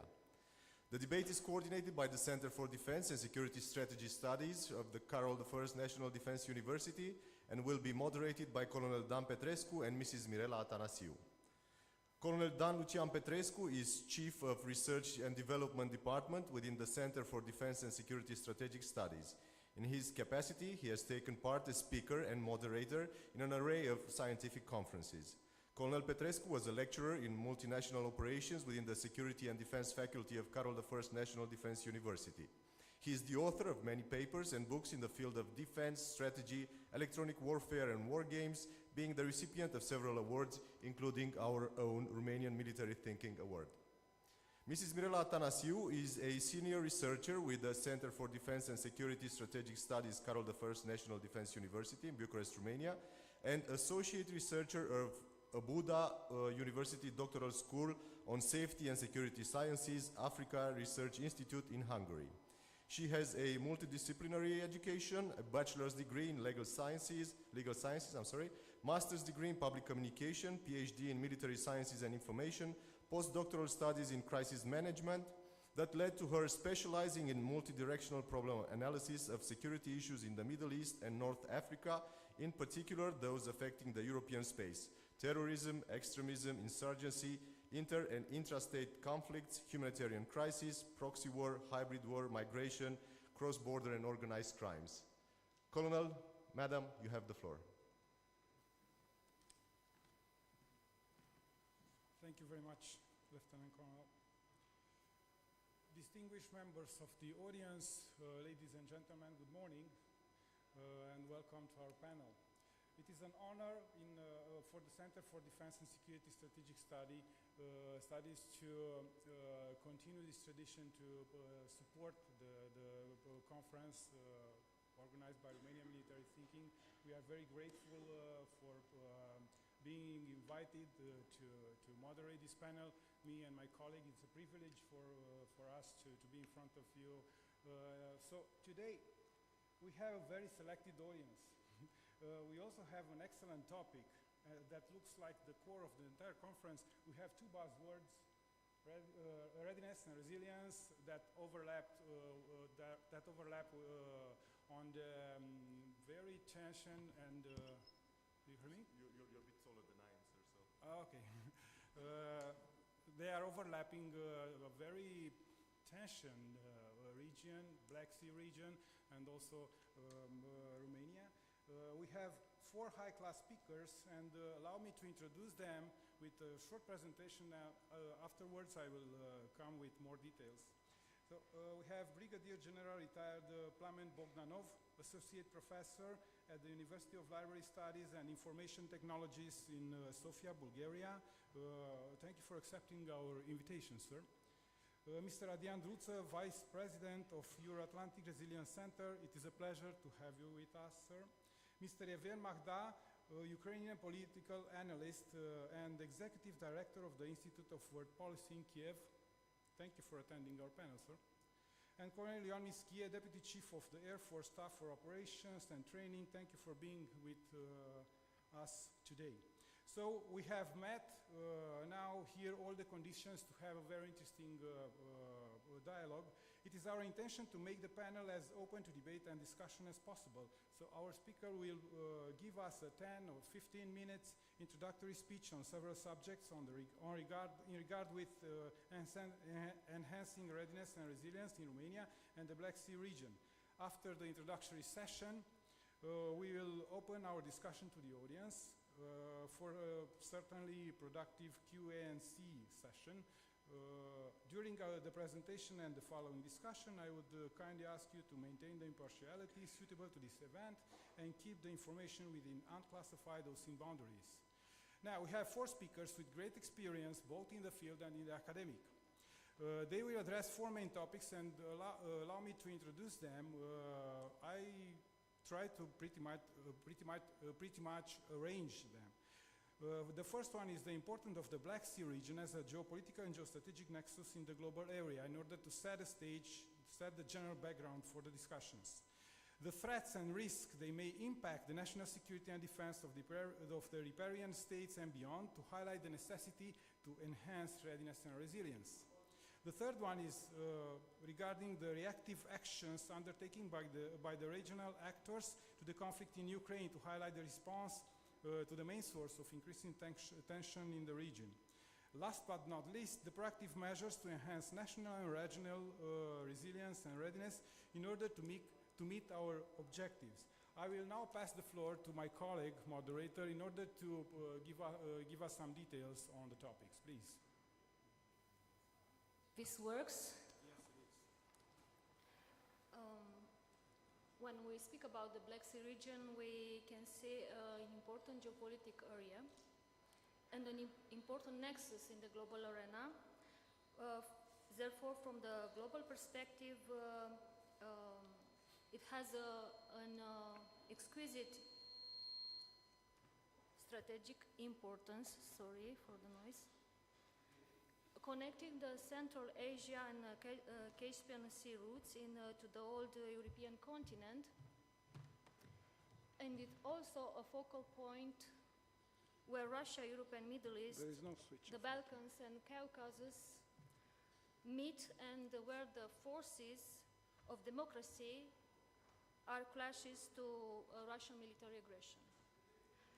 The second topic we have for today, it's about security and defense challenges in the Black Sea area, which here it is a region of multi-layered tensions, where it's the arena of the Russian-Ukrainian conflict and of a Russian NATO-Russia competition, while serving a as a projecting area for Russia and Turkish visions regarding regional order. It is also a prolific field for a mixture of information campaigns and state-sponsored and non-state backdoor cyber proxies. We already have the topics in the other sections of this conference. And due to its unique geopolitical landscape and geostrategic position, it has main importance in the geopolitical prospect. This convergence amplifies the risks of contagion and the potential for adverse consequences, which are challenging to quantify and anticipate as it should be. NATO response to Russian-Ukrainian war is the first topic we will have today. This unprovoked aggression compelled the alliance to rethink the approach to its primary core task, deterrence and defense, and focus more on strengthening readiness and to identify resources that are necessary to all of us to cope with this crisis, with this conflict, with this war, and operate in the new geopolitical and security environment. The fourth topic is about Romania and its capacity of resiliency in the Black Sea region. I say area more. That the interests of great world powers and great civilization collide. The struggles for expanding spheres of influence are bringing many risks, threats, which may be of serious impact on our national security and also the our riparian state security to the Black Sea when exploiting vulnerabilities. Says Romania, and in the specific cases Bulgaria and Ukraine, must continuously build resilience to face the security challenges by promoting cooperation with regional formats and within the Euro-Atlantic organizations, and by supporting and encouraging the strengthening of the Black Sea region security architecture. So, as I might see now, it's the Black Sea area, it's colliding regions of where multiple crises are happening concomitantly. We have already the health crisis generated by the COVID, which is still there, because his remnants are still there. We have economic crisis, and this is felt by every country, not only in Europe, but almost in all the countries in the world. Sorry. We have a political crisis generated, particularly by this Russian-Ukrainian war, but also by the other crises that come from the wider Black Sea region. We have also social crisis generated by the social unrest, by people's trying to hold to their values and to their state of living.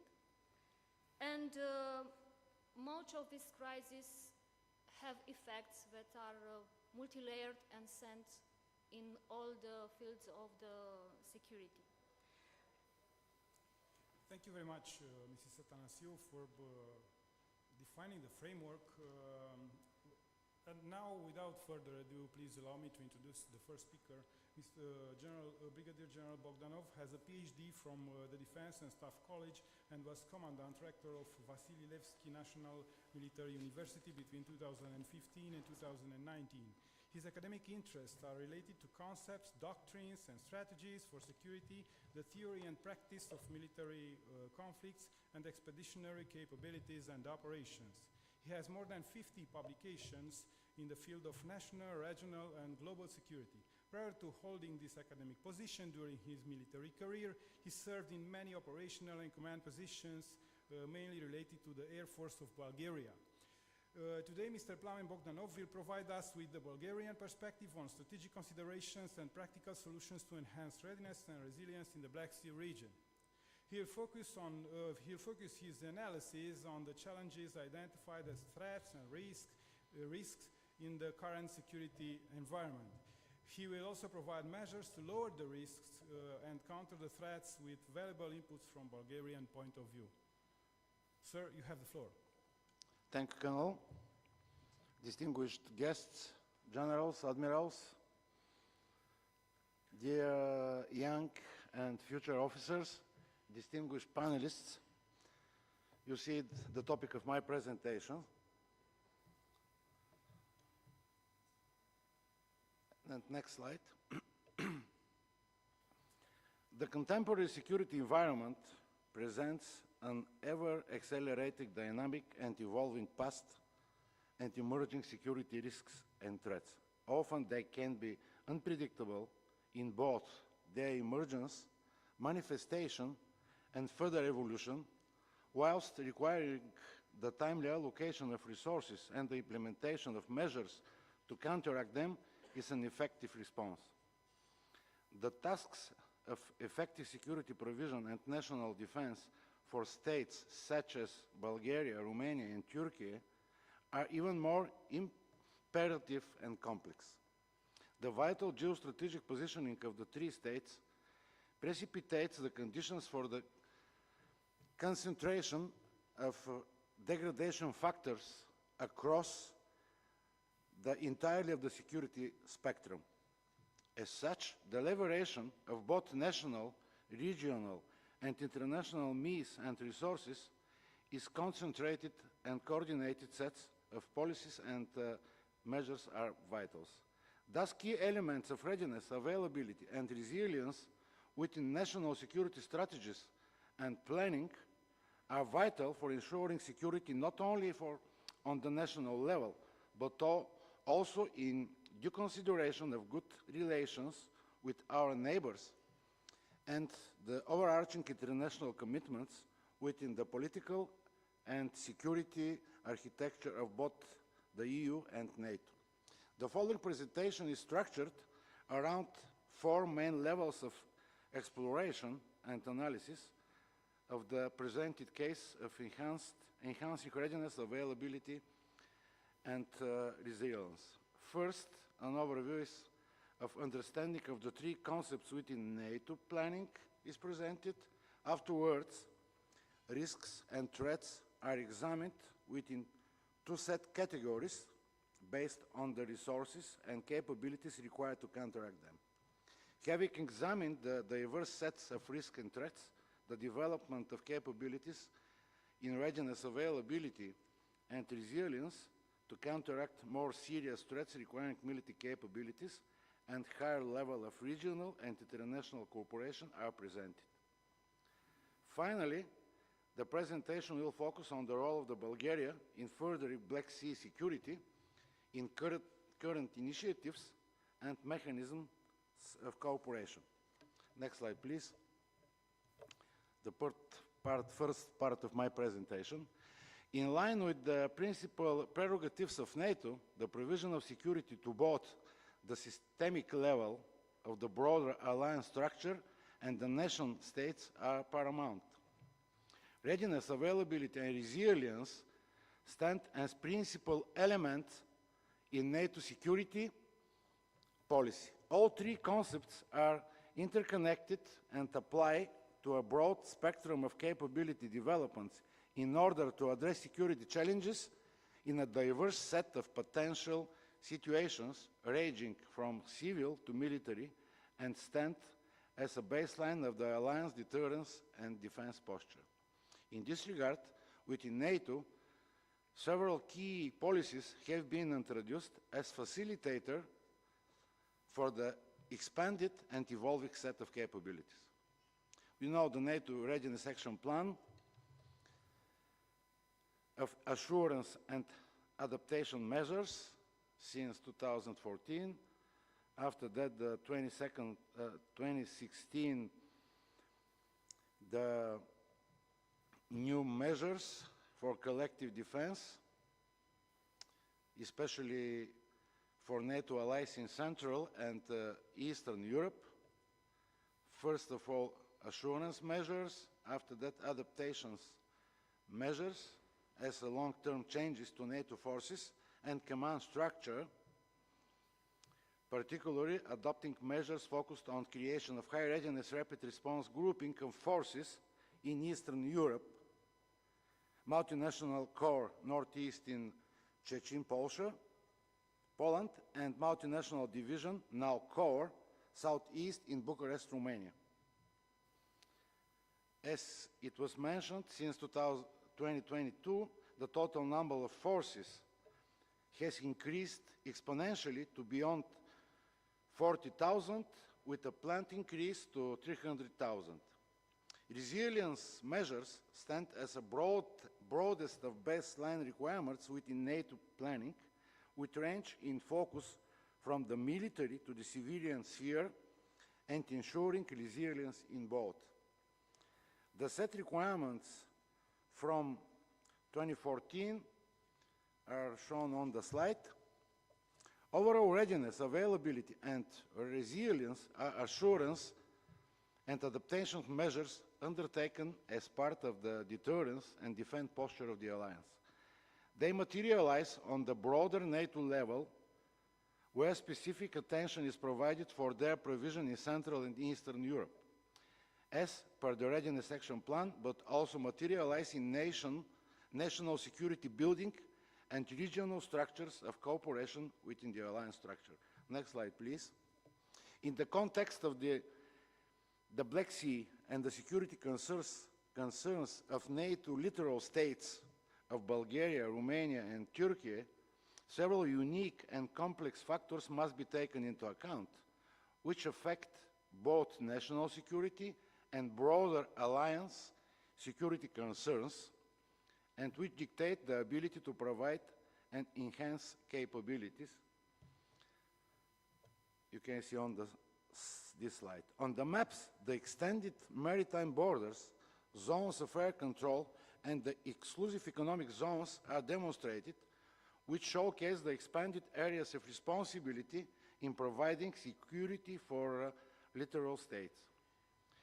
In elevating security concerns, limiting factors materialize which limit the provision and implementation of measures are the ability of NATO to project forces into the Black Sea area and reinforce allies, chiefly in regard to the deployment of naval forces in accordance with the 1936 Montreal Convention.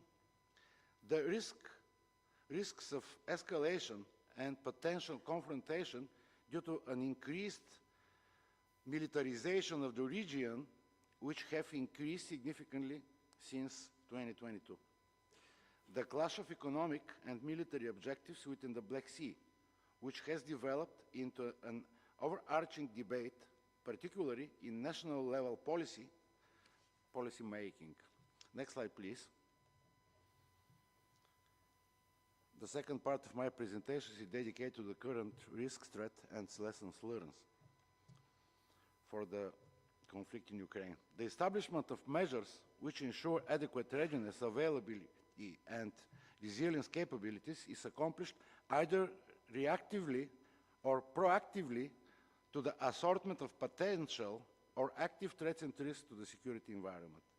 The pivotal geostrategic location of the Black Sea region as a zone of coalescing economic, political, and military interests has ensured a constant presence of evolving and active security landscape of both latent and active security risks and threats.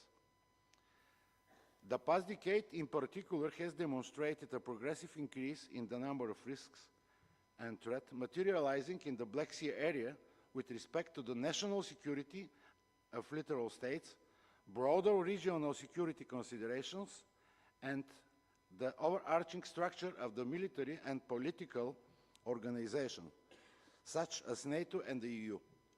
More recently, the conflict in Ukraine has accelerated the security dynamic and shifted the security landscape from a set of broader asymmetric risks to plethora of conventional threats arising from a zone of active hostilities. In understanding the necessary capability developments, in the following presentations, we divided all security measures into two categories of risks and threats. Category 1, risks and threats in the lower spectrum of security provision, and Category 2, higher spectrum of security provision. In the first instance, exit the risks and threats in the lower spectrum of security provision. Such risks and threats are known constant or observe limited change and evolution and require the capabilities of nation state with limited or no regional or international support to effectively counteract. Undertaken measures to counteract such these are characterized and conducted and are shown on the slide. Next slide, please. Risks and threats in the higher spectrum of security provision materialize from the current and evolving security environment and active conflict in Ukraine in particular.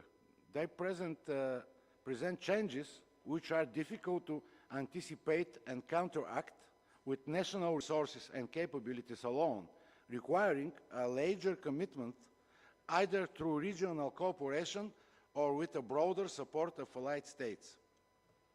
Also can see some particular examples in regard and which lead further to discussion on what initiatives have been undertaken and how they serve as a security provider in the context of current and emerging risk and threat include the potential threats to energy extraction and transportation infrastructure in the Black Sea and the coastal regions, which are on the hand vital for current energy needs, and on the other also serve as a beachhead for potential energy independence and diversification.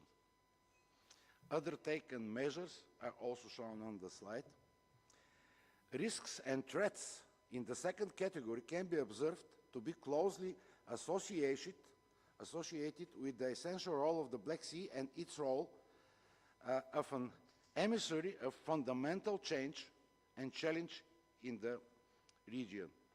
They are clear dangers which particularly impact the stability of the littoral states, but also go beyond to also impact and potentially degrade allied security across the security spectrum, be it in military, economic, energy, amongst other spheres of consideration. Next slide, please. In the following final two sections of my presentation, the main question to answer is, what are the measures, instruments, and strategies in place to counteract the risks and threats listed previously? Capability development can be viewed as materializing on three core levels.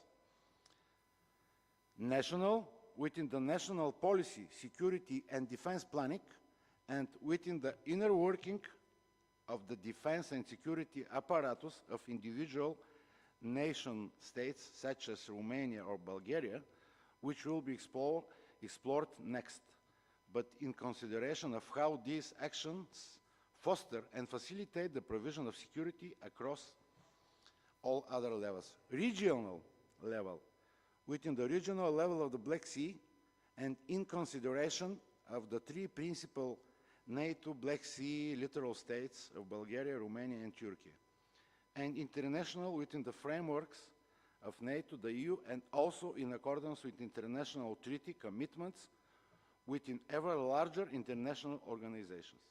The development of capabilities, measures to ensure readiness, availability, and resilience materialize in the chief military spectrum domains, sea, air, land, cyber, within the latter transcending all other three. In the three conventional domains, some of the measures of interest include as follows. In the sea domain, the establishment of joint naval task forces, which has historically been present in both regional and NATO-level initiatives. In the past, NATO has extensively practiced and prepared for the deployment of the naval assets in the Black Sea for joint operations, NATO Maritime Group 2 and Standing NATO Mine Countermeasures Group 2, as seen in the picture provided. In the past three have also been initiatives on the regional level, such as Black Sea 4 in the early 2000s. With the current complex security environment of the Black Sea region and the limited factoring of additional NATO naval forces, the naval capabilities of littoral states become paramount for the provision of the security. Black Sea mine sweeping currently stands as a principal focus of current national and regional policy and resource allocation due to the previously listed current and emerging security risks and threats. In the air domain, air policing stands a principal focus and includes both bilateral cooperation, the coordination between Bulgaria and Romania being a good example. Also included are the rotational missions by the other NATO states. In the NATO planning, the NATO integrated air and missile defense and the NATO ballistic missile defense play a pivotal part of both ensuring NATO and national security, but also the broader deterrence policy of the alliance. Also, the land domain, which is significant resources are being focused to expand the land forces component. I mentioned the multinational core Southeast. Next slide, please. With the main security risks and threats in the region having been listed, and in consideration of the focus of activities on national, regional, and NATO levels, the final part of the presentation will focus on the role of Bulgaria in furthering Black Sea security based on current commitments and in light with the objective placed to further expand capabilities. Current commitments are focused on air policing in two ways. First is cooperation with regional allies. You know the current agreement for air policing cross-border operations in force between Bulgaria and Romania, between Bulgaria and Greece, which is in force, and these are a quite positive example and for the effective explanation of the NATO air policing mission, that kind of agreement, bilateral between Bulgaria and Turkey, is also ready for signing. And the second way is cooperation with rotational NATO forces in the framework of so-called enhancing air policing. Also, another way is minesweeping cooperation mechanism established with Romania and Turkey in autumn this year, and cooperation with NATO allies when such naval grouping is available for entry into the Black Sea, but also extends to land-based and aerial measures undertaken in this regard. Of course, many annual exercises. However, certain capability deficiencies reduce risk and threat mitigation and require a proactive approach to remedy them. Thus, in the line with the national security and defense planning, as well as the planned programs for the armed forces of Bulgaria up to 2026 and 2032, certain decisions have been taken and work on them is well underway in measures which are viewed as significantly furthering Bulgaria's ability to provide for both national security and provision the security across the alliance structure. Future enhancement of capabilities, few examples, a key aspect of is the provision of air defense need with the replacement of the MiG-29 platform with the F-16 Block 70, with a planned full squadron to be delivered to the Bulgarian Air Force, the first aircraft to be delivered by mid-2025, the first tranche by circa 2028, and the second tranche by 2032. The F-16s will not only take up air policing duties and significantly improve the capabilities of the Bulgarian Air Force, but also the associated infrastructure will further enhance interoperability with NATO allies, including our neighbors. Also, improvement of integrated air and missile defense is a key focus of NATO, as already stated. For the Bulgaria, this includes in future the provision of a new air defense assets to supplant or fully replace existing systems and their dwindling capabilities. Also, the requirement of Bulgarian land forces is a crucial step in the development of the armed forces, which spans a multi-year, multi-program efforts to significantly increase capabilities and to finally provide for levels of interoperability and integration within the broader alliance forces. At the forefront of such efforts is the facilitation of a high readiness brigade-level mechanized units. In line with the planned expansion of NATO high readiness and rapid response forces, the expansion of NATO battle group in Bulgaria has already been undertaken with a planned increase to 8,000 personnel. I'm sorry to interrupt you, sir. Final don't words? give all the details in order to Yes. do something for the And discussions. finally, the next slide.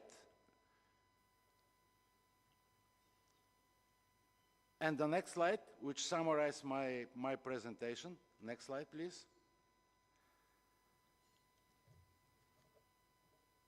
And finally, thank you very much for your attention.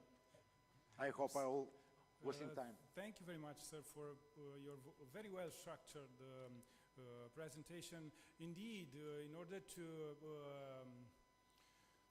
carry on every process, planning, implementing, whatever, we need to assess the threat.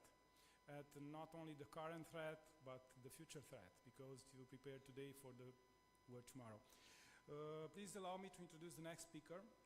Mr. Adrian Duță has held various positions with it MOD, being an active officer with rank of colonel, qualified as an Air Force pilot and intelligence officer. He began his military career as a fighter pilot on MiG-21 aircrafts, and he has been deployed in several missions abroad, including in Afghanistan, where he commanded a special detachment. Moreover, Mr. Adrian Duță served as defense attaché to the Hellenic Republic, Republic of Cyprus, and the Portuguese Republic. He is a member of the group of experts of the Hybrid Center for Excellence from Helsinki and the national representative to the steering committee to the NATO Human Center of Excellence from Oradea. He is also active with the academic community as visiting lecturer at the National Defense University. For his activity, he was awarded the Medal St. George Cross First Class by the Portuguese Chief of Defense. Today, Mr. Adrian Duță will provide us some insights on building resilience from the NATO perspective.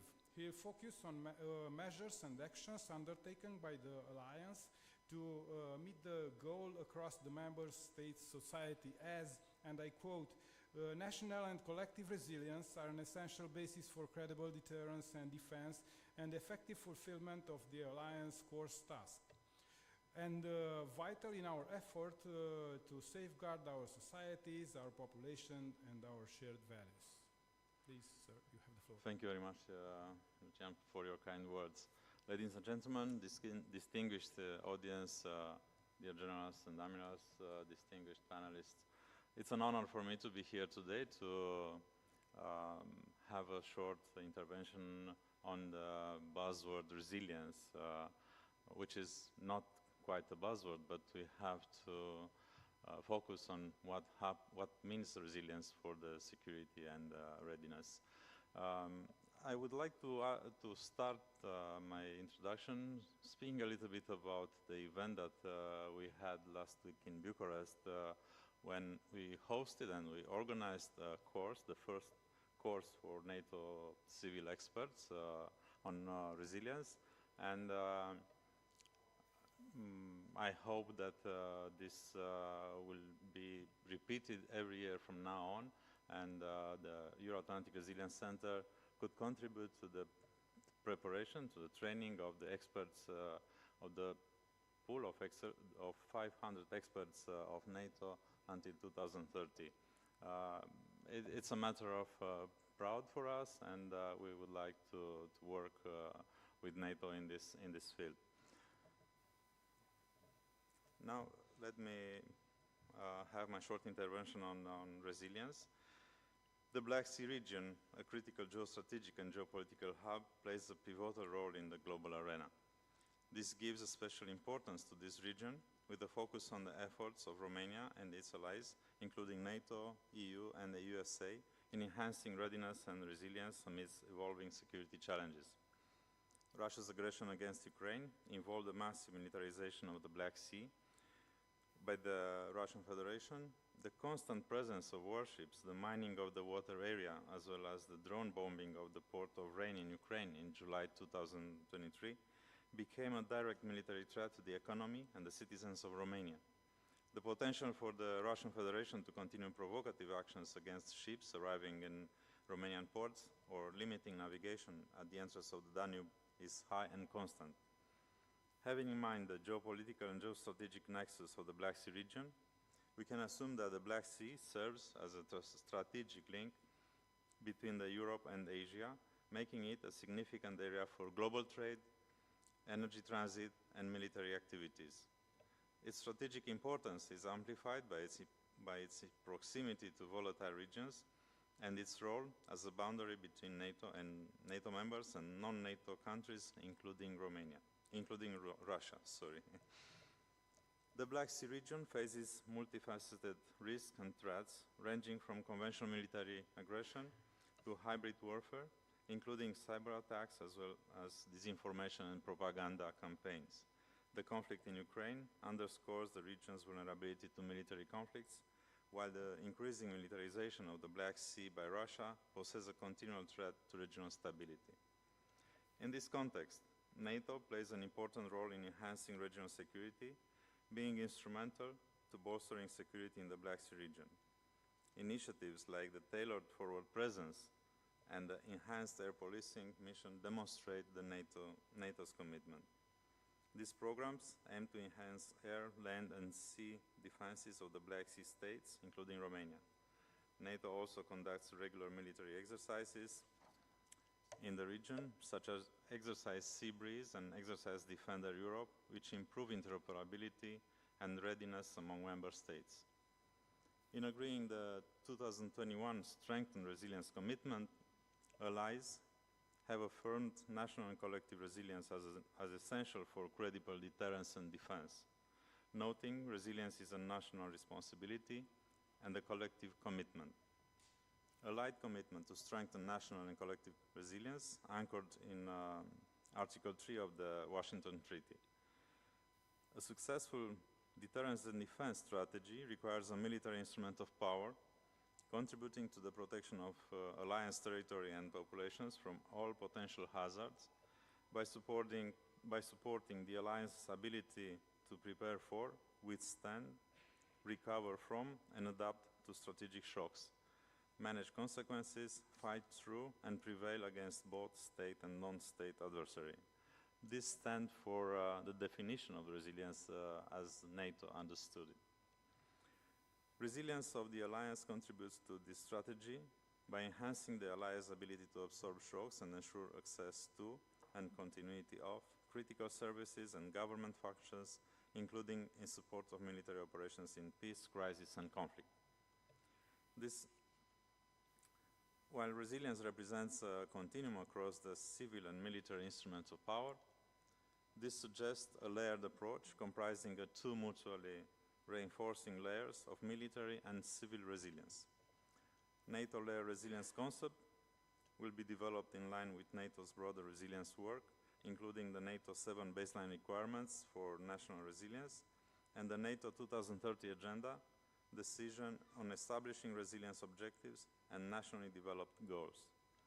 Military resilience represents the key focus of layered resilience concept to reduce the vulnerability of the alliance to short-notice attacks, sustain long campaigns, and underpins cognitive competition.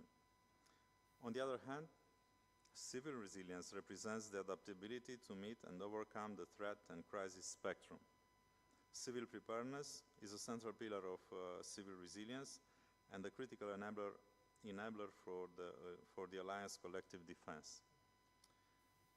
Through the Strengthening the Resilience commitment, allied heads of state and government called for more engagement with our societies and populations, the private and non-government sectors, as well as for closer cooperation with our partners and international organizations engaged in resilience and civil preparedness efforts, especially with the EU. To proactively enhance resilience and readiness in the Black Sea region, collaboration between NATO, EU, and US initiatives is crucial. This involves not only military preparedness, but also strengthening cyber defenses, improving intelligence sharing mechanisms, and fostering economic and energy cooperation. Romania's role in these efforts is fundamental, serving as a bridge between Western institutions and its Black Sea neighbors. Taking into consideration Romania's existing strengths and potentially crisis situations that the Russian Federation can generate, the following programs and measures have been proposed to strengthen Romania's security and resilience.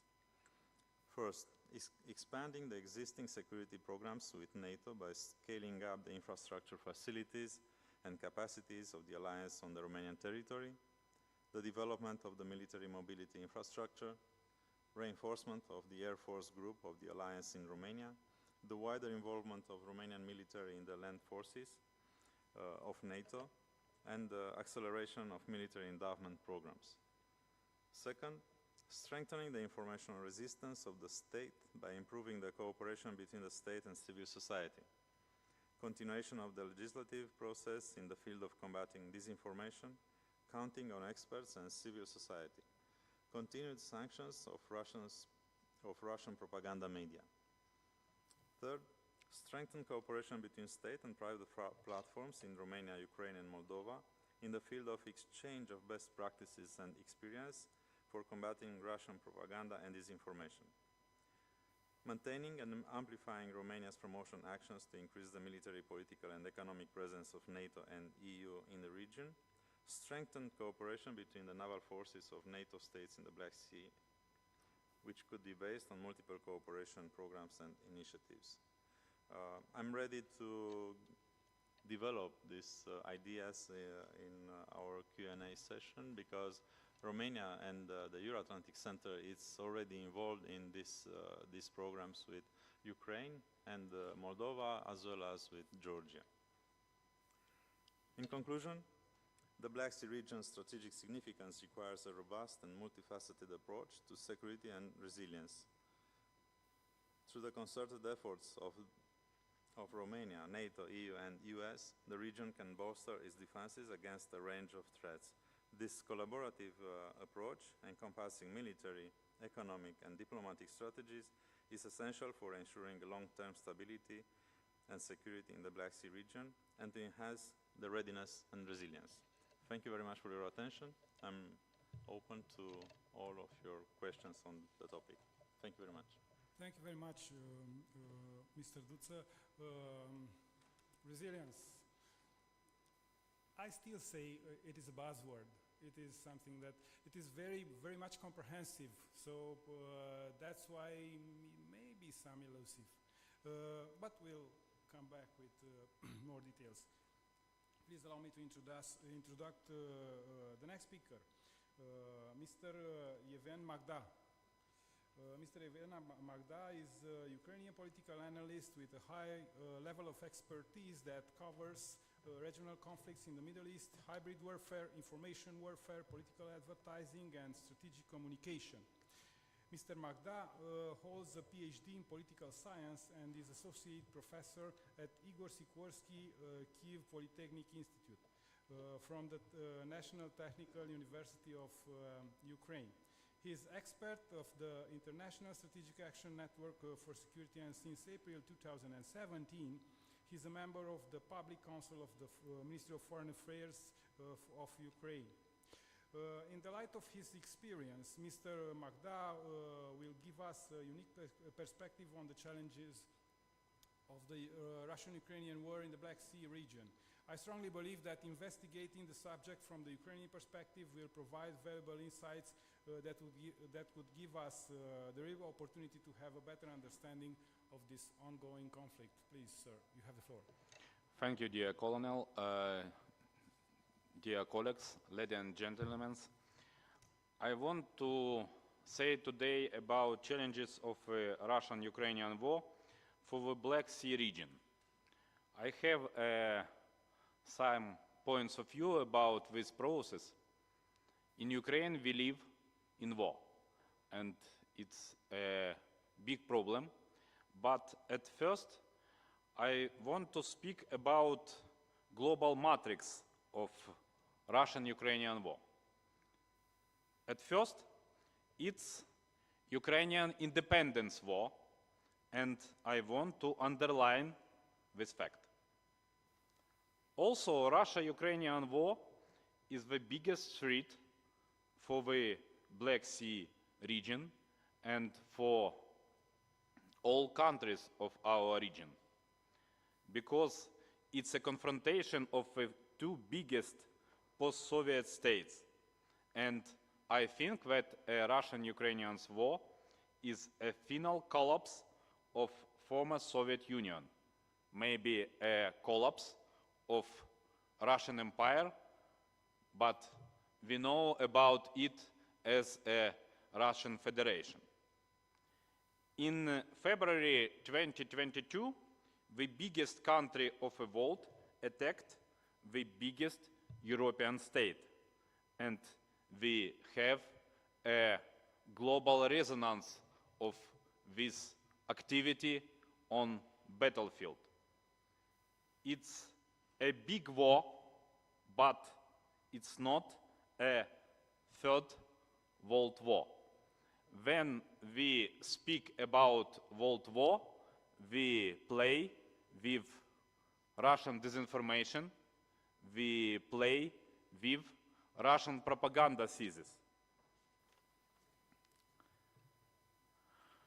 The nuclear state Russia assailed the state Ukraine, which refused the nuclear weaponry. And now we can see four aspects of nuclear activity of Russia in international relations. First one is occupation of Zaporizhzhia nuclear power plant. This power plant is the biggest in Europe. The second is Kremlin's nuclear blackmail. Nuclear blackmail with activity of President Putin, Foreign Affairs Minister Lavrov, Defense Minister Shoigu, and others. Third, information or disinformation game with Russian tactical nuclear weapon in Belarus. And the next one is activity of Russia storytelling, also on VIP level, activity about dirty bomb. The next point about this is constatation of fact that 20% of Ukrainian territory is occupied by Russian troops, and it's largest occupied territory of European country after 1945. What we can say about the Black Sea region in the Russian-Ukrainian war? For the first time since 1945, the Black Sea became a battlefield, and it's a very interesting fact, but a very big threat. Ukraine army in 2022 destroyed the Moskva missile cruiser, the flagship of the Russian Black Sea Fleet. This fact deep changed the balance of power in Black and Mediterranean seas. I think it was a bright and very useful present for NATO from Ukraine army. Thanks to Ukraine's use of naval drones, we can see another case of demythologization of the Russian Black Sea Fleet.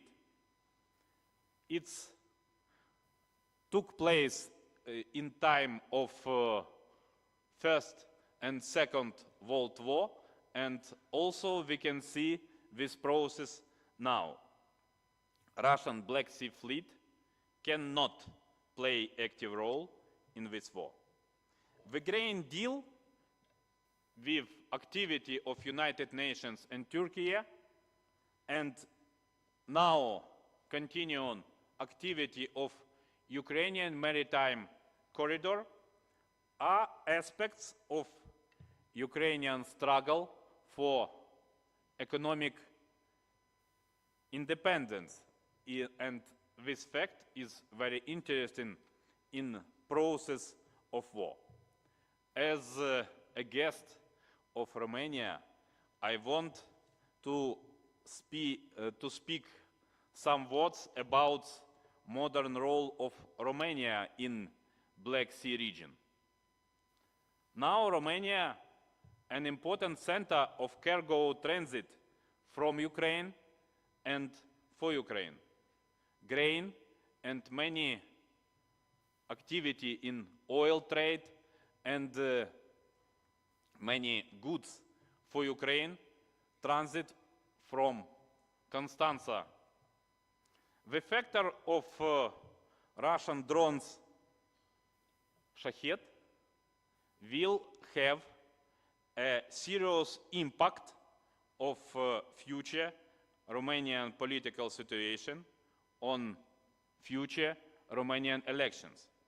We can see an action direct effect of this Russian military activity and discussions about possibility to defend the Romanian territory.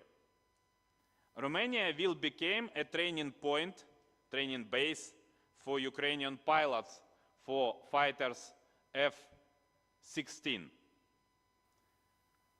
I can prognose that Russian propaganda will focus on future elections in Romania, and Kremlin bet on populists, because in this fact I recommend to make counter-propaganda and media literacy activity and create new opportunities in this field.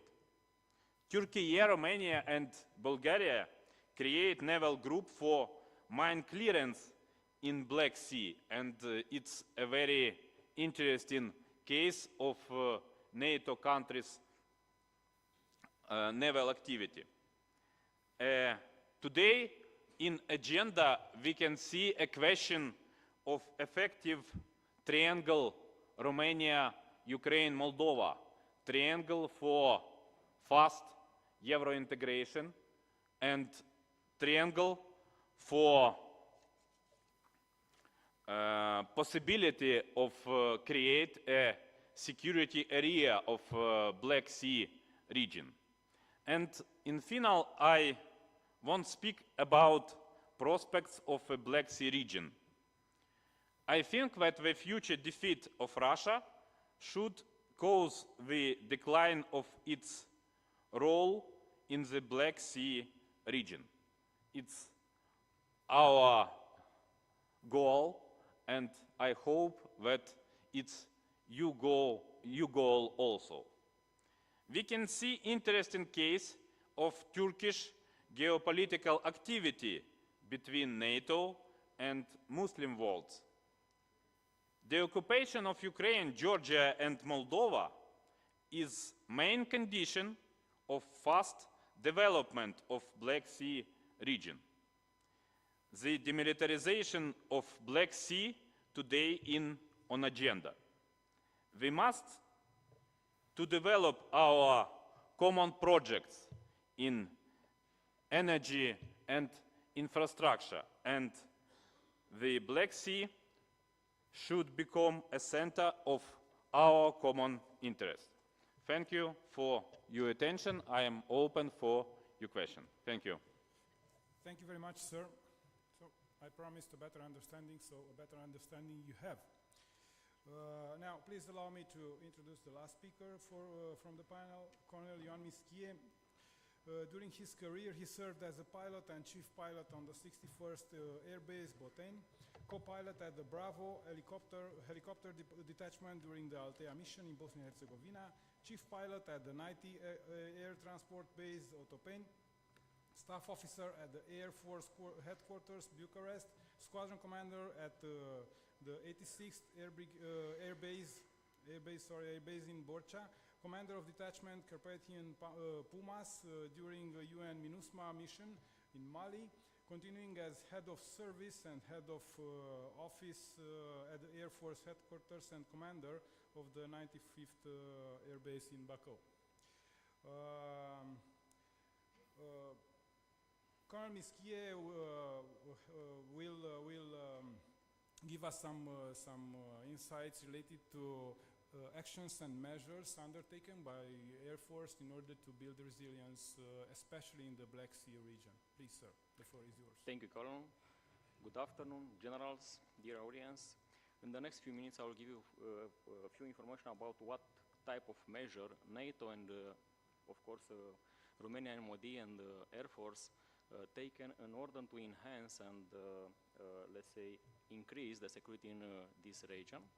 And also a few measures taken by Romanian Air Force in order to provide and increase the resilience, national resilience, and of course the increase also the security in Black Sea regions. So, Russian war of aggression against Ukraine poses the gravest threat to the Euro-Atlantic security in decades, shattering peace in Europe and reinforcing the need for NATO to ensure that its deterrence and defense posture remain credible and effective. In 2014, fueled from the illegal annexation of Crimea Peninsula by the Russian Federation, the Black Sea area security paradigm has drastically altered. In response to Russian ill intent, NATO has implemented several assurance measures like supplementing ISR flights, increasing air surveillance, combat air patrol and maritime air patrol missions, and deployments for enhanced air policing. With the activation of NATO air policing mission, several allied aircraft detachment from UK, Canada, Italy, Spain, Germany has been deployed since 2017 on our national territory, mainly on Mihail Cogălnicianu Air Base, but also on Fetești. February 2020 marked the World Cup that Russia will not steer away from the military instrument of power. In response, NATO has activated its defense plan, deployed element of the NATO response forces, and significantly increased the number of forces on its eastern flank. As part of the collective effort, Romania hosted different allied aircraft on Fetești Air Base besides that the one already scheduled on MK Air Force Base. Several allied high-value air assets on Otopeni Air Base recognized the radar's layout and produced a more detailed recognized air picture while interacting allied radars and data from AWACS system and feed it into the NATO C2 systems.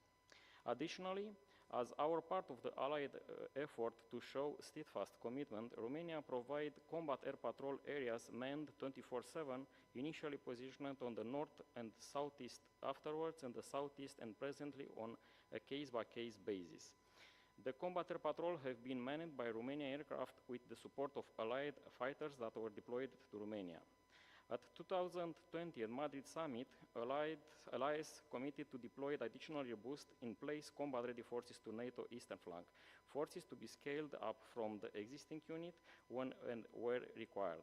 Under this new commitment, forces up to the level of squadron-size unit have been deployed on Fetești Air Base that operated along the existing national air policing and NATO enhanced air policy mission. Romania has also taken advantage of our regional partnership and has made cross-border agreement with Bulgaria and Hungary and air surveillance data exchange agreement with Moldova. Also, at the Madrid summit, NATO set a new baseline for its deterrence and defense posture across all military domains and against all threats and challenges. The greatest responsibility derived from the document is to protect and defend allied territory and population against attack in a world where peace and security cannot be taken for granted. Deterrence is a core element of NATO overall strategy, preventing conflict and war and maintaining freedom of decision and action. Enhancing resilience is an integral part of NATO deterrence and defense posture. It means strengthening the capacity of our military and of our society as a whole to be prepared for, respond to, recover from, and adapt to the full range of threats and hazards, conventional or unconventional, hybrid either. By manning, training, and endowing the force in the ability to defend itself and the national and alliance territory and airspace against the vast array of conventional military capability that Russia has at its disposal, aside from its nuclear arsenal, we are addressing vulnerability that can otherwise be used as leverage or be targeted. From an operational standpoint, the Romanian Air Force Romanian Air Force perspective, the peak level of attention must be granted to offensive long-range aerial capabilities. Regardless if we are talking about the latest generation lethal or non-lethal encompassing cruise missiles, hypersonic missiles, Stitz aircraft, UAV platform or electronic warfare system, or we are talking about legacy capabilities that compensate shortcoming by the sheer number, all of them in certain conditions can be hard to detect or repel. Romanian Air Force, together with NATO, is continuing to improve readiness, preparedness, and interoperability NATO integrated air missiles defense system through activities across all domains along the entire spectrum of a conflict. We are increasing the integration and coherence of the integrated air missiles defense through regular training and exercises, but also by working together with the modern air defense system and capabilities that are deployed on a rotational base to Romania, or by deploying our assets to international exercises and missions. Moreover, Romania is continuously working with its allies in order to fulfill the required capabilities as per the regional plans and to provide the host nation support needed for the allied capability deployed on our territory. Resilience also requires close civilian-military cooperation, as it impacts the ability to conduct our mission and maintain the mobility of our troops and equipment. We are working together with civilian, national, and international organizations and authorities in order to be able to secure and protect the national and alliance airspace in the Black Sea area of responsibility. That was a few measures that was taken by NATO and Romanian MOD, which permitted us to enhance the national resilience. Other measures taken at the Romanian Air Force level to increase resilience include, firstly, personal training, academical and practical, both in the country and abroad. It is well known that the Air Forces use highly professional personnel which require years of training to reach the desired level in terms of maintaining, operating, and employment of specific combat tactics at the maximum capacity of the systems. Whether we are talking about aircraft, surface-to-air missiles, or radars. An important component is the training of the staff at the national joint level, but also integrated in the international operations together with our allies and partners. Secondly, we are continuing the process of acquisition of the latest generation of equipment and even accelerate some of the procurement programs in certain areas where a need has been identified, but we are always having in mind the national industry participation in our plans, whether we are talking about maintenance, manufacturing, of certain components or even entire products. Third, our main concern when modernizing and transforming the forces is the integration and full interoperability of C2 systems and combat systems. First, with those of the other services of the armed forces, but also with those of the NATO allies. Through the international missions, but also the national and international exercises we took part in, it was demonstrated once more that we achieved this goal. Based on all these 3 points mentioned above, we are working on implementing the agile combat employment concept, which in my opinion is a basic pillar of increased resilience in the field of the Air Force. And this because, as the last conflict have shown us, usually it's difficult to procure and integrate into operation new type of aircraft during the war, but it's easier to be supported with them if the infrastructure, personal armament, procedure and tactics, etc. are interoperable and integrated with those of our allies and partners. Fourth, the development of the airfield infrastructure that is capable of withstanding to enemy airstrikes and attacks, providing protection for people and equipment and allowing the maneuvers of forces. Fifth, transforming into a flexible, highly mobile, deployable forces with a high degrees of readiness. And last but not least, involvement in regional and international initiative at the industrial level, but also the training level of the acquisition and joint use of certain capability, example, airborne systems, strategic transport fleet, etc. Thank you for your attention. Thank you very much for your speedy but very thorough presentation. This concludes our speech session, and now we are open the discussion for the audience. Please, if you have questions, comments, please speak, but please don't forget to mention your name, your affiliation, and also the addressee for your question or comment, please.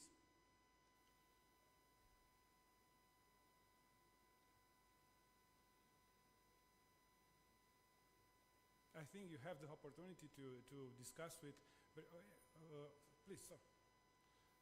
My lady.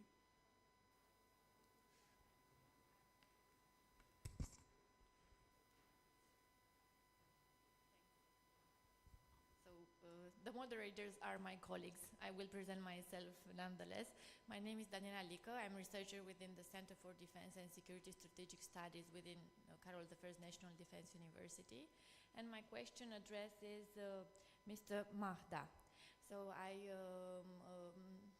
listened to your very interesting for the field of my research presentation.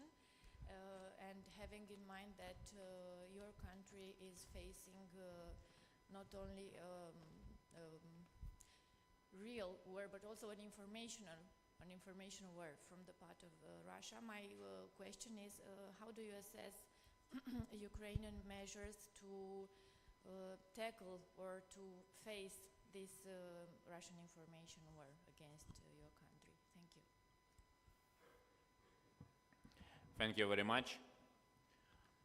I think that informational warfare is a necessary part of contemporary war.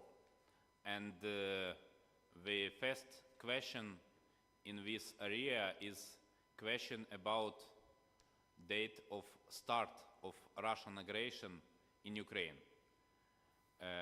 After February 24, 2022, more than 90% of Ukrainian citizens understand that Russian aggression started in 2014 after occupation of Crimea. But we have a long experience of Russia to create Ukraine as a small Russia, in Russian language, Malorussia. And many years, Russian power create an image of Ukraine like peaceful peasants, but it's not true. Ukrainians in our history were brave soldiers in First and Second World War, but we have not our sovereignty. But now, and I say this about our independence war, we have our state. And in first weeks of Russian full-scale aggression, Ukraine show all the world that we are the member of international relations, the state with active position. We cannot protect our population from Russian informational activity. It's true. But I think that we have a unique experience, for example, with struggle with Russian propaganda channels like Russia Today, like Sputnik Media, and for example, now a Russian state news agency, RIA Novosti or TASS, are the sources of fakes, a system fakes about Russian-Ukrainians war, about situation in Ukraine, about our chief commander Valery Zaluzhny, about our president Volodymyr Zelensky, and its reality. Russia create fake reality, create a fake understanding of situation in Russian-Ukrainian war. And I think that secret of our success is in non-formal communications between our citizens, in media literacy, in level of scholars, because we can create active media literacy for adult population of Ukraine, because these steps can undermine the Ukrainian propaganda. In war, in time of war, we can see Ukrainian propaganda and Russian propaganda. But I think that today we have many opportunities to show our experience for our colleagues from NATO, from European Union, because the hybrid threats, I say about many hybrid threats in period 2014, from 2014 until 2022. Now for Ukraine, hybrid threats is not actual because we have a hot war threats. But for all European countries, from smallest to biggest, the activity of Russian propaganda trying to undermine process of elections, trying to show that only strong arm is good, but democracy is bad, is the main activity of Russia, and we in this informational war. And our victory in warfare with Russia is impossible without our common efforts in informational war. Thank you. Thank you very much. We only have time for one question, extending a little bit the 15 after 12 limit for this panel. Please, sir.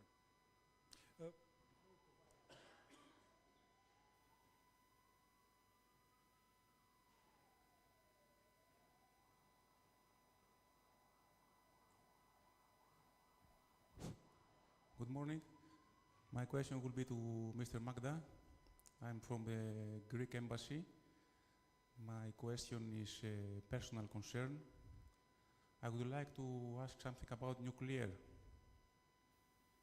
warheads, nuclear power, nuclear energy, because it's the first time here that someone told something about nuclear power. So, looking about the opacity that a lot of countries have about nuclear power, as far as I know, the Russian government has almost 7,000 nuclear warheads. Maybe 1/3 of them are inactive. Do you feel, or do you think, I know that you are not a clairvoyant, you are not a magician, but do you think that Russia has the capacity or has a possibility to check in the battlefield, in the theater of operation, at least, at first, the inactive warheads, nuclear warheads? Thank you so much. Thank you very much. I think that nuclear aspects of Russian aggression is a part of disinformation war.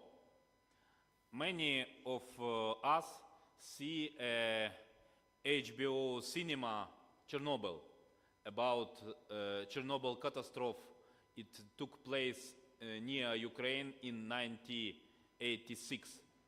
And Russia very well use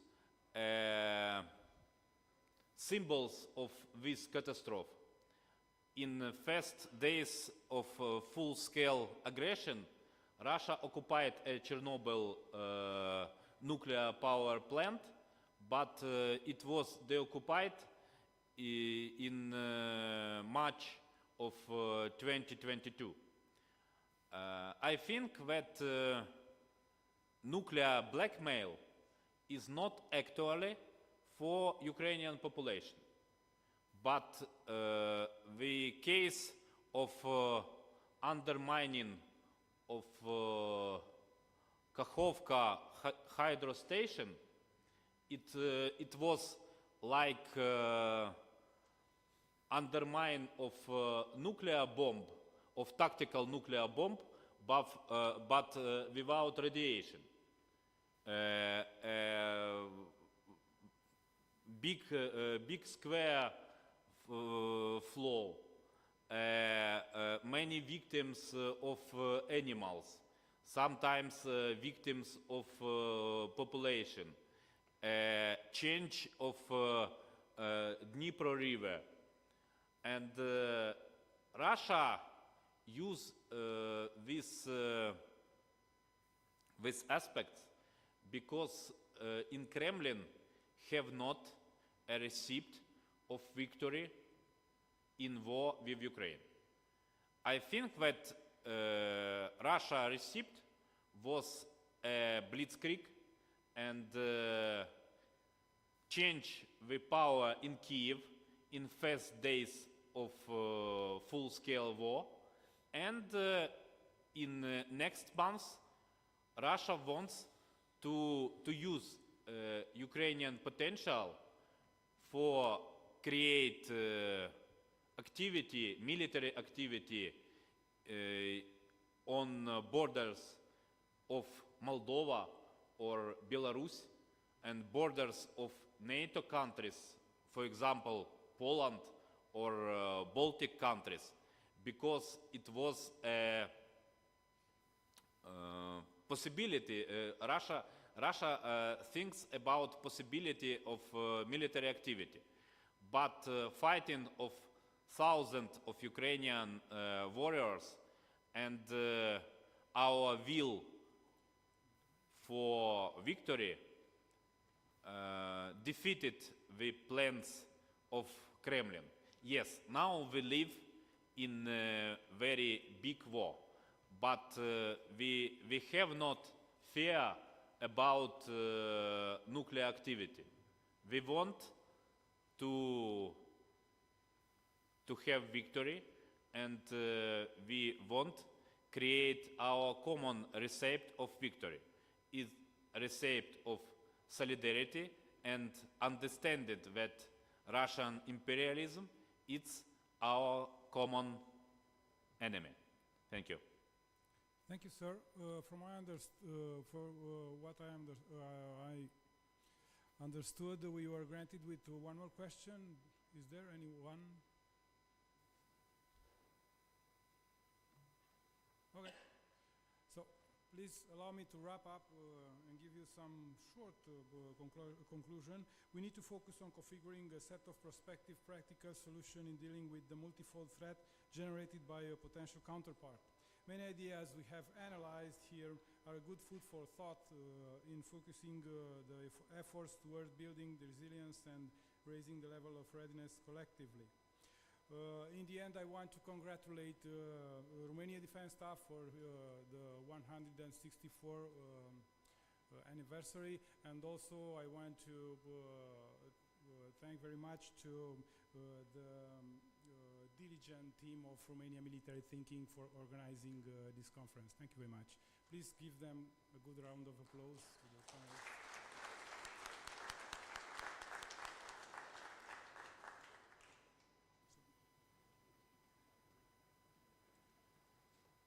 Madam, gentlemen, thank you very much for your insight on the problematic, on the issue of resilience in the Black Sea.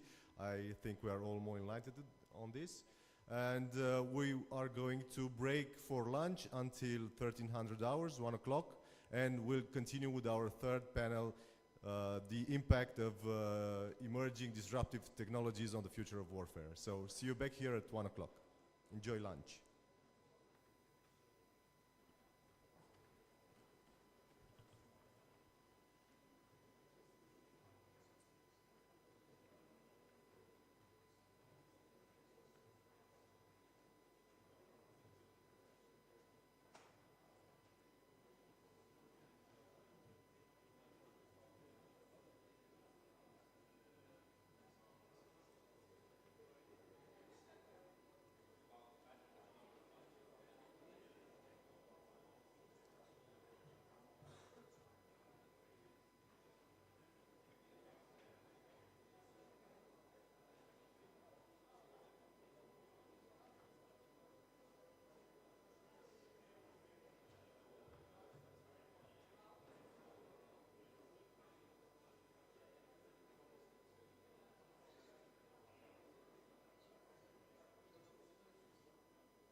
Is that good or?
Probă.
Probleme că le duc eu microfonul, e...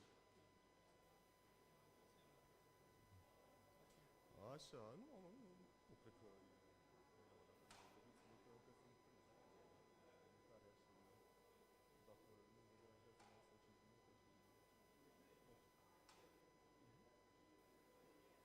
Și eu.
Probă, probă.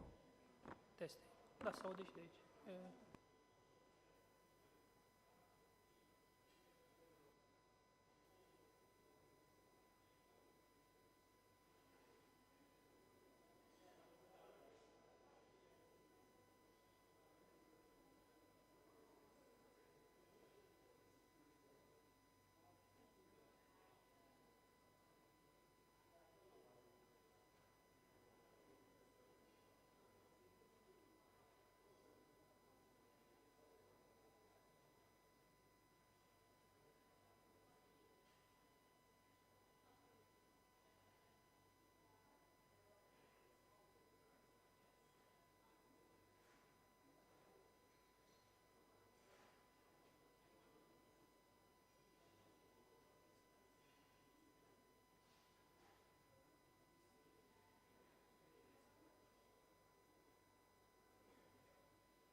Un, doi, trei, da.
Ladies and gentlemen, we are ready to start our third panel of the day, so if you'll please come back to the room and take your seats. Thank you very much.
Our next event will start in 2 minutes.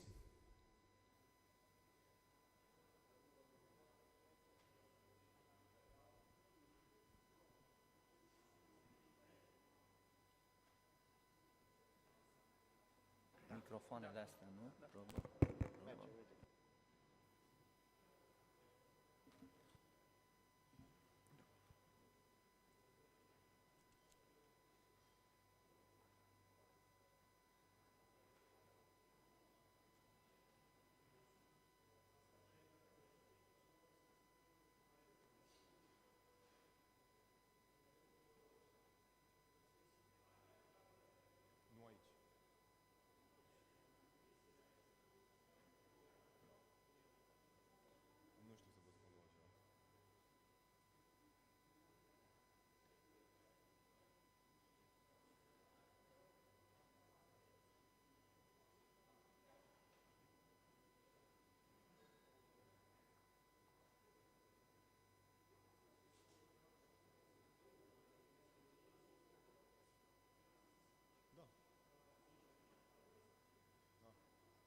Our third and final debate of the day has a very interesting topic: the impact of emerging and disruptive technologies on future military actions, national implications for ensuring a security strategy in the Black Sea. The panel will be moderated by Mr. Valentin Ene, the head of strategic analysis at the Euro-Atlantic Center for Resilience. Mr. Ene has extended expertise in the field of emerging technologies and intangible technology transfer. In the context of Internet of Things, artificial intelligence, and biotechnologies, Mr. Ene provides expertise related to the importance of a whole-of-society approach when tackling the potential disruptive effect of emerging technologies in weapons of mass destructions, which is resilience. Mr. Ene, you have the floor. Thank you. Thank you for the warm introduction and welcome to our third panel of the day, and welcome to our online speakers as well, because I understand we are transmitting this panel online. We have a great range of speakers today, and the place is beautiful and the weather is perfect for reading a good book, you know, counting money and having a good discussion. So let me introduce our speakers. I will start with our guest, Mr. Marek Kalbarczyk. He currently holds the position of Deputy Director Research, Technology and Innovation and Head of Unit of EU-funded Defense Research at European Defense Agency. He is overseeing the implementation of the Preparatory Action for Defense Research as a predecessor of European Defense Fund program in research domain, and has been involved in establishing the Hub of European Defense Innovation at the European Defense Agency. Mr. Kalbarczyk is a retired colonel in the Polish Army and spent most of his military career in the defense research and technology domain as a researcher and then as a technology manager. Thank you for being with us in Bucharest. I would continue with our host, Mr. Professor Marinel Adi Mustați, is the director of PhD Interdisciplinary School within Carol I National Defense University. He is a member of Romanian Military Thinking Journal Scientific Board with area of expertise covers hybrid warfare, information warfare, sociology, and research methodology. The private sector is represented here by Mr. Cristian Sfichi, Key Account Manager of Thales. He has a degree in nuclear physics and Master of Science from Royal Defense Academy, has been in aerospace, defense, and security industry for nearly 25 years. I would mention that he was involved in acquiring the 2 frigates by the Romanian Navy when he was occupied the position at BAE Systems. And last but not least, Mr. Tudor Curtifan is editor-in-chief of the publication Defense Romania. I'm sure you all know about this publication. We're following it, the largest media publication in the field of security and foreign policy. Graduator of Faculty of History in the University of Bucharest, also master and specialized in national security and international relations. I hope this caught your attention a little bit. We'd like to start our discussions on the panel with a presentation from Mr. Mustață on ChatGPT, a few slides, and then we'll have a debate and a discussion among the speakers and a session of Q&A at the end. Thank you, Mr. Mustață. Thank you, Mr. Chairman, dear fellow panelists, distinguished audience. I would like to break the ice by proposing to you a somewhat controversial idea, thesis on AI.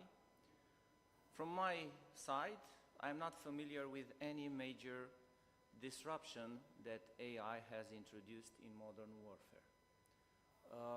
I've been following the literature in the last year or so, and I was not able to identify any major breakthrough in this area.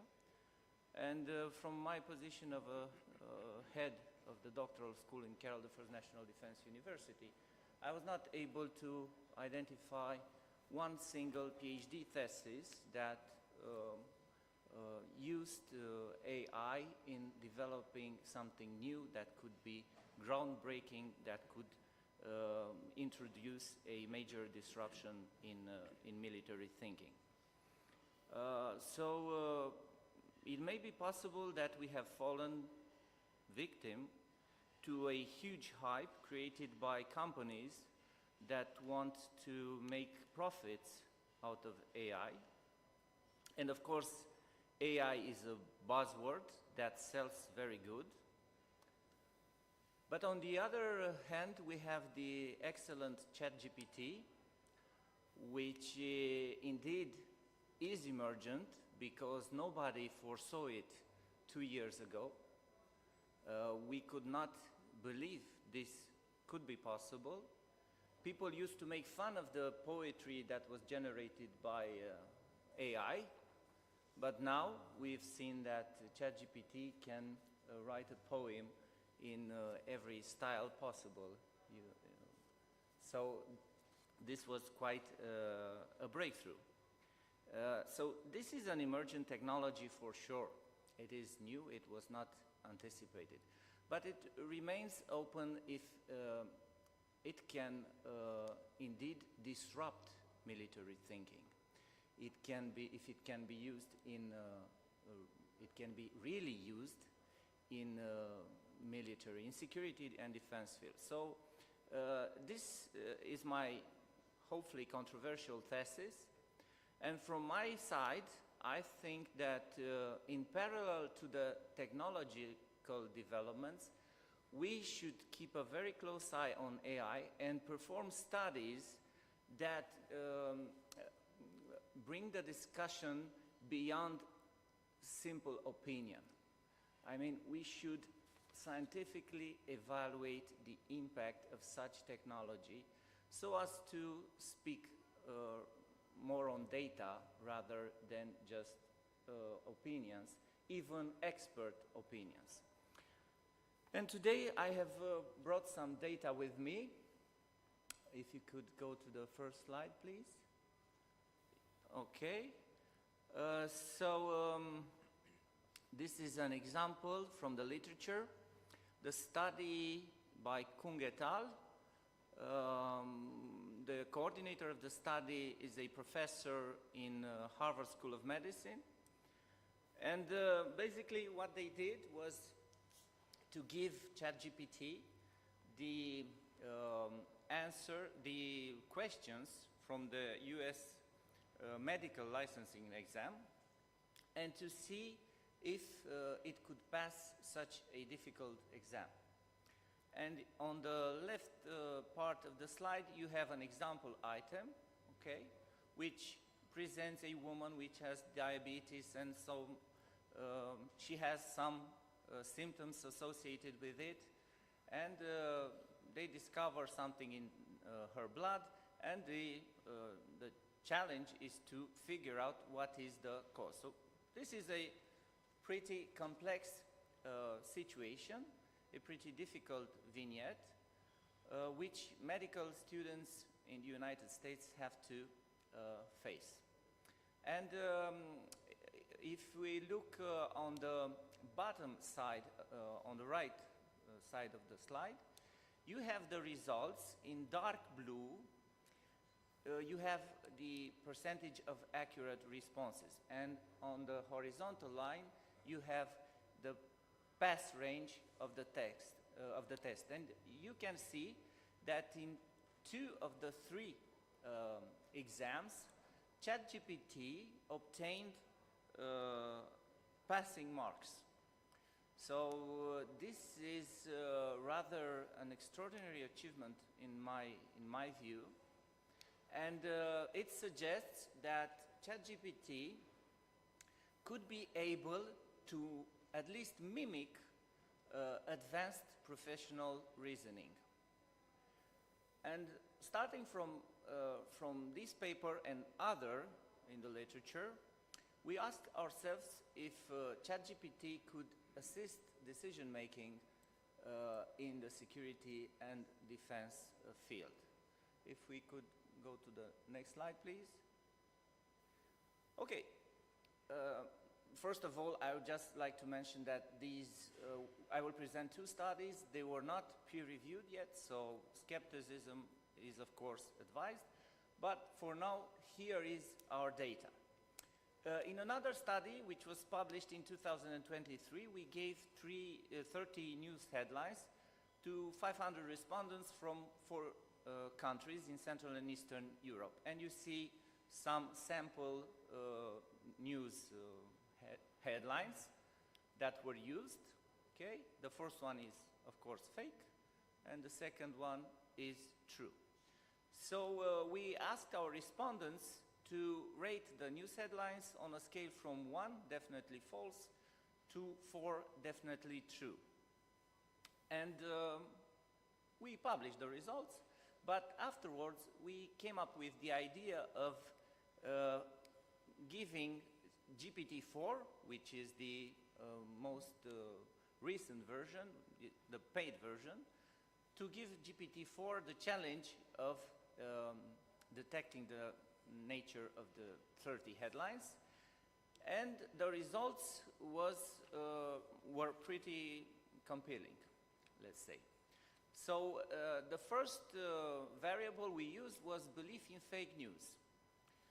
This was the score obtained in evaluating the 15 fake news headlines, and ChatGPT obtained a score of 1.53, which put him in at the 25th percentile, which means that was better than 75% of our respondents.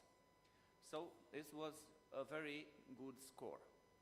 In what concerns the real news, so they had to, and ChatGPT had to figure out the nature of 15 true news headlines. ChatGPT was at the 99th percentile, so it was better than 99% of our respondents, and I repeat, we had respondents from 4 countries.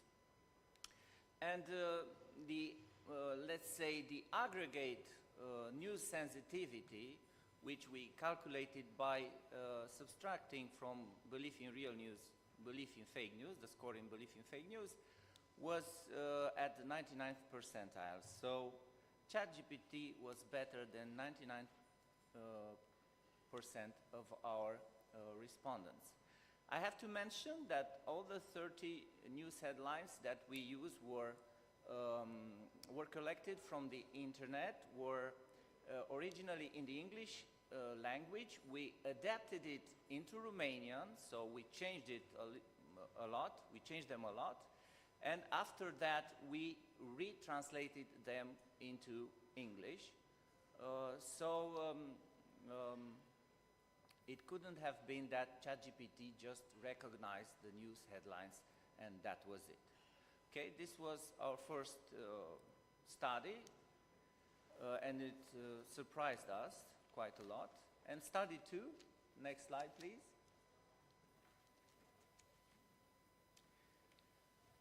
So we moved on to something we think more serious. We used some decision-making vignettes. In the first vignette, we gave a short description of an incident happening during a patrol in a theater of operations, and the patrol commander needed to fill in a salute report. This was basically a simple task. And the other vignette, we had 5 vignettes in total, but I only present here 2. The other vignette was about a patrol commander that had to face the challenge of going by his feeling, using his intuition in performing some checks on the culverts that were on the route in again in a theater of operations. And we had two groups, one the control group which used just Google advanced search, and the experimental group which used ChatGPT version 3.5. They were randomly assigned, of course. We used students from Niculae Land Forces Academy in Sibiu, and also from my university, from Carol I National Defense University. And if we look at the scores, the group that used ChatGPT basically beat the other group in almost all of the parameters that we measured. Of course, if you see at the first vignette, the Google group had a larger score, but if you look at the time, you see that ChatGPT had a certain advantage, and also on the contribution. And by contribution, I would kindly ask you to think of mental energy put it into, invested in taking this decision. So ChatGPT meant that, so the experimental group used more ChatGPT and, let's say, saved some mental energy for taking more important decisions. So ChatGPT, at least in these two vignettes, obtained some pretty good scores, and this prompts us to think if this is an application that could be used in advising some commanders in some certain types of situation. And lastly, the last slide, please. Next slide. Okay, these are the total results for all 5 vignettes, and you can see that in what concerns the total points obtained, there is a slight advantage for the Google group, which meant that they didn't rely on Google but their own mind, and in the GPT group they more relied on ChatGPT rather than their own mind, so saving some mental energy in the process. But the difference is not statistically significant, so it could mean that these results were obtained by chance. So we could basically say that this is a draw. Okay, we cannot say which group was in advantage. And in the second and third variable, the time and the contribution, ChatGPT came out first. So we just noticed that the better results obtained from ChatGPT could be a starting point for something that could be more important for decision making, and along the way I will suggest some possible applications of this program in future military actions. So thank you. If you have questions, please.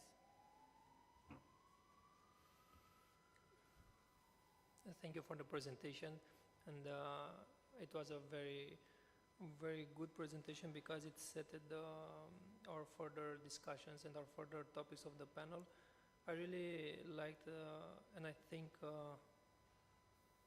some students here were glad that they could find out that ChatGPT could pass exams, but don't bet on it. So our first question, starting from your excellent presentation on AI-assisted decision, is combining the obvious, using the obvious recipe, artificial intelligence and unmanned systems. How are these two going to be utilized in modern warfare, and what are the main advantages and the main risk associated with their integration into military strategies? Because we all read about projects like Carrera, projects like Loyal Wingman, but they are not the only projects that are starting now, that are financing. And I would like to start with Mr. Kalbarczyk to answer the question, then Mr. Svicky. Thank you. Okay, thank you. First of all, thank you very much for giving EDA and me personally opportunity to be part here and present our view. And now coming back to your question, I think my opinion is a bit opposite to the one stated at the beginning, because our assessment, and it's based on different study, is that the artificial intelligence, which is not the technology, the single technology, it's kind of the enabling technology, will have effect basically on all aspects of our life, starting from the political, strategical, operation, tactical, to the daily business routine we have. Obviously, this is a process. This is not kind of the emerging technology which happened during the last year. It started a long time ago in the 60s. The problem was that the computing power at that time and infrastructure was not able to process this complicated operation, and that's why the hope which was built at that time was then declined. But once we really started to have this technical infrastructure which is enabling to process and really operate with the artificial intelligence algorithms, then you can really see the difference.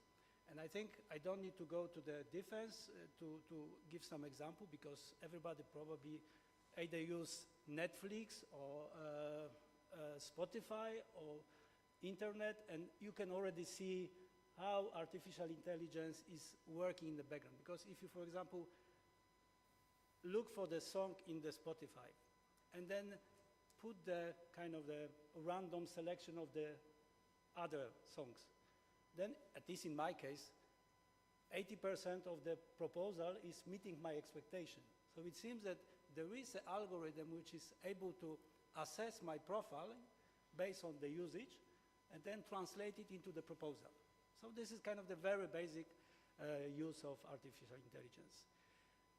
Whether it came from industry and industry is pushing, I have some doubts as well, because then you can ask question why European Union in 2018 created the coordinated action for artificial intelligence, and all the member states suddenly prepared the AI strategies, national strategies.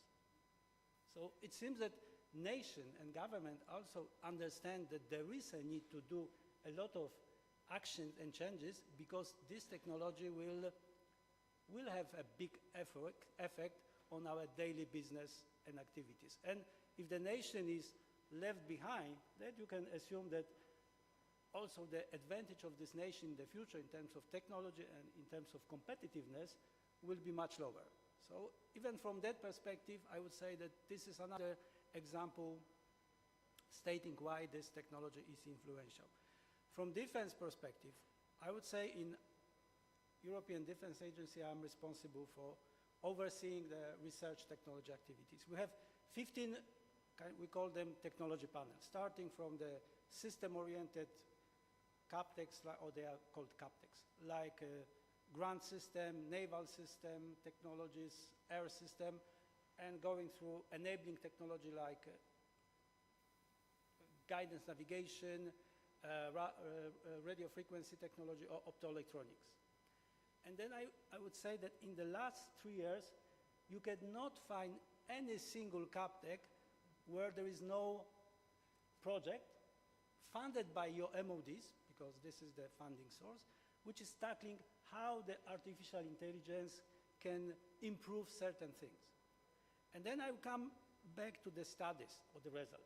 I would say they are very informative, they are very influential, and you can get the conclusion, but also the assumption and the examples given, they were very simple cases, I would say. So even from the personal perspective, you could comprehend and try to solve them.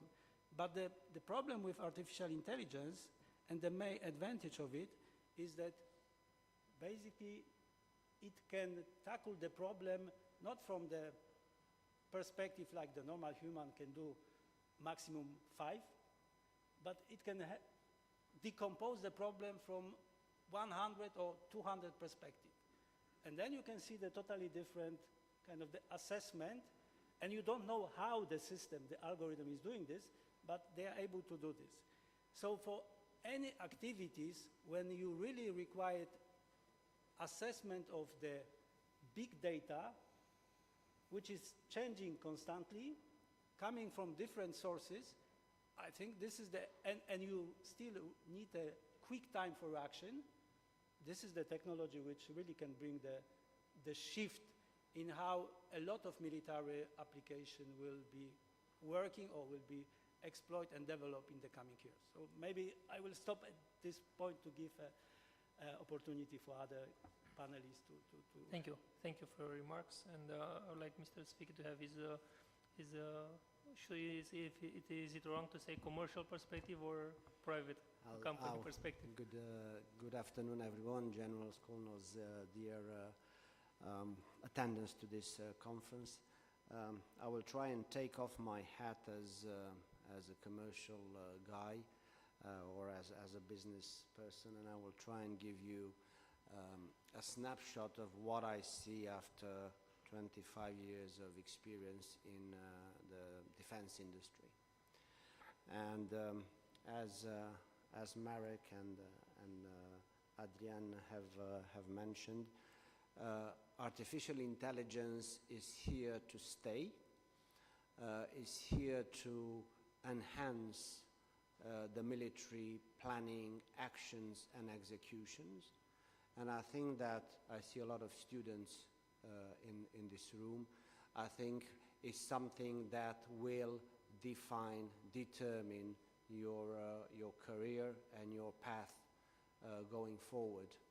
As Marek said, the European Defence Agency has identified basically 6 disruptive technologies. Artificial intelligence is one, quantum computing is another one, man-machine interface, drone, manned systems, military systems combined with unmanned, as Valentin said, giving the wingman example. All these examples, they just demonstrate that the future is here today. And if we are trying to bring this topic to the Black Sea and to the Ukrainian experience, I think that the war in Ukraine has demonstrated some major shifts, not major, but some shifts in technology innovations. And these technology innovations are in the commercial area drones, in the naval autonomous system, in the satellite communication deployment, in the artificial intelligence deployment, and in the platform and applications. Obviously, initially when the war in Ukraine has started, we have noticed that the Ukrainian army was outnumbered, and in terms of technology, they didn't have the right technologies to face the war threat. So what did they do? They had to be innovative, and in terms of artificial intelligence, they have started to acquire technologies, artificial intelligence technologies that enhance their speed of reaction, that enhance their understanding of what the enemy is doing. So, using artificial intelligence software to extract actionable intelligence from social media, from the Russian monitoring televisions, using artificial intelligence to survey the radio spectrum and extract actionable intelligence to see where the vectors are positioned. All these things have brought the conflict to a new dimension, where not only the vectors are important, but also the artificial intelligence, and more than that, and again, going back to the young generations, I think that you should be prepared to learn, use, and deploy this type of new technologies. I'm not going to go into details. As I've said, I'm not here to promote Thales, but what I can tell you is that in Thales we have a research and technology center that is considering quantum computing as the second revolution in quantum physics. That would allow computing capabilities to perform twice or several times as faster mission orders or analysis, but also it will allow to crack, if you want, the cryptography. So it will bring another chain of how to encrypt, how to protect yourself better. So it's just the beginning. I believe European Union with Marek here and with the academic presence of Adi are already looking at this. But yes, please take my word, look into that, take it seriously, and the future will be yours, to paraphrase an American president. I'll stop there. Thank you. Thank you. Thank you. It is very important what you mentioned, and I think you underlined that we are still in the phase of enhancement of our capabilities. So we are not there when technologies like AI or unmanned systems, they have the lead. We are still in the lead, they are just enhancing our capabilities. And moving further on the, please, if you may add, please. Just one brief answer to Marek. I'm not sure that AI is not important. I just presented a study that contradicts my initial thesis, so I'm not that certain. On the other hand, the vignettes that we gave our respondents were not that simple. I presented them as such, but they were more complex. For instance, ChatGPT had to give the condition of validity of intuition to respondents. So they had to think about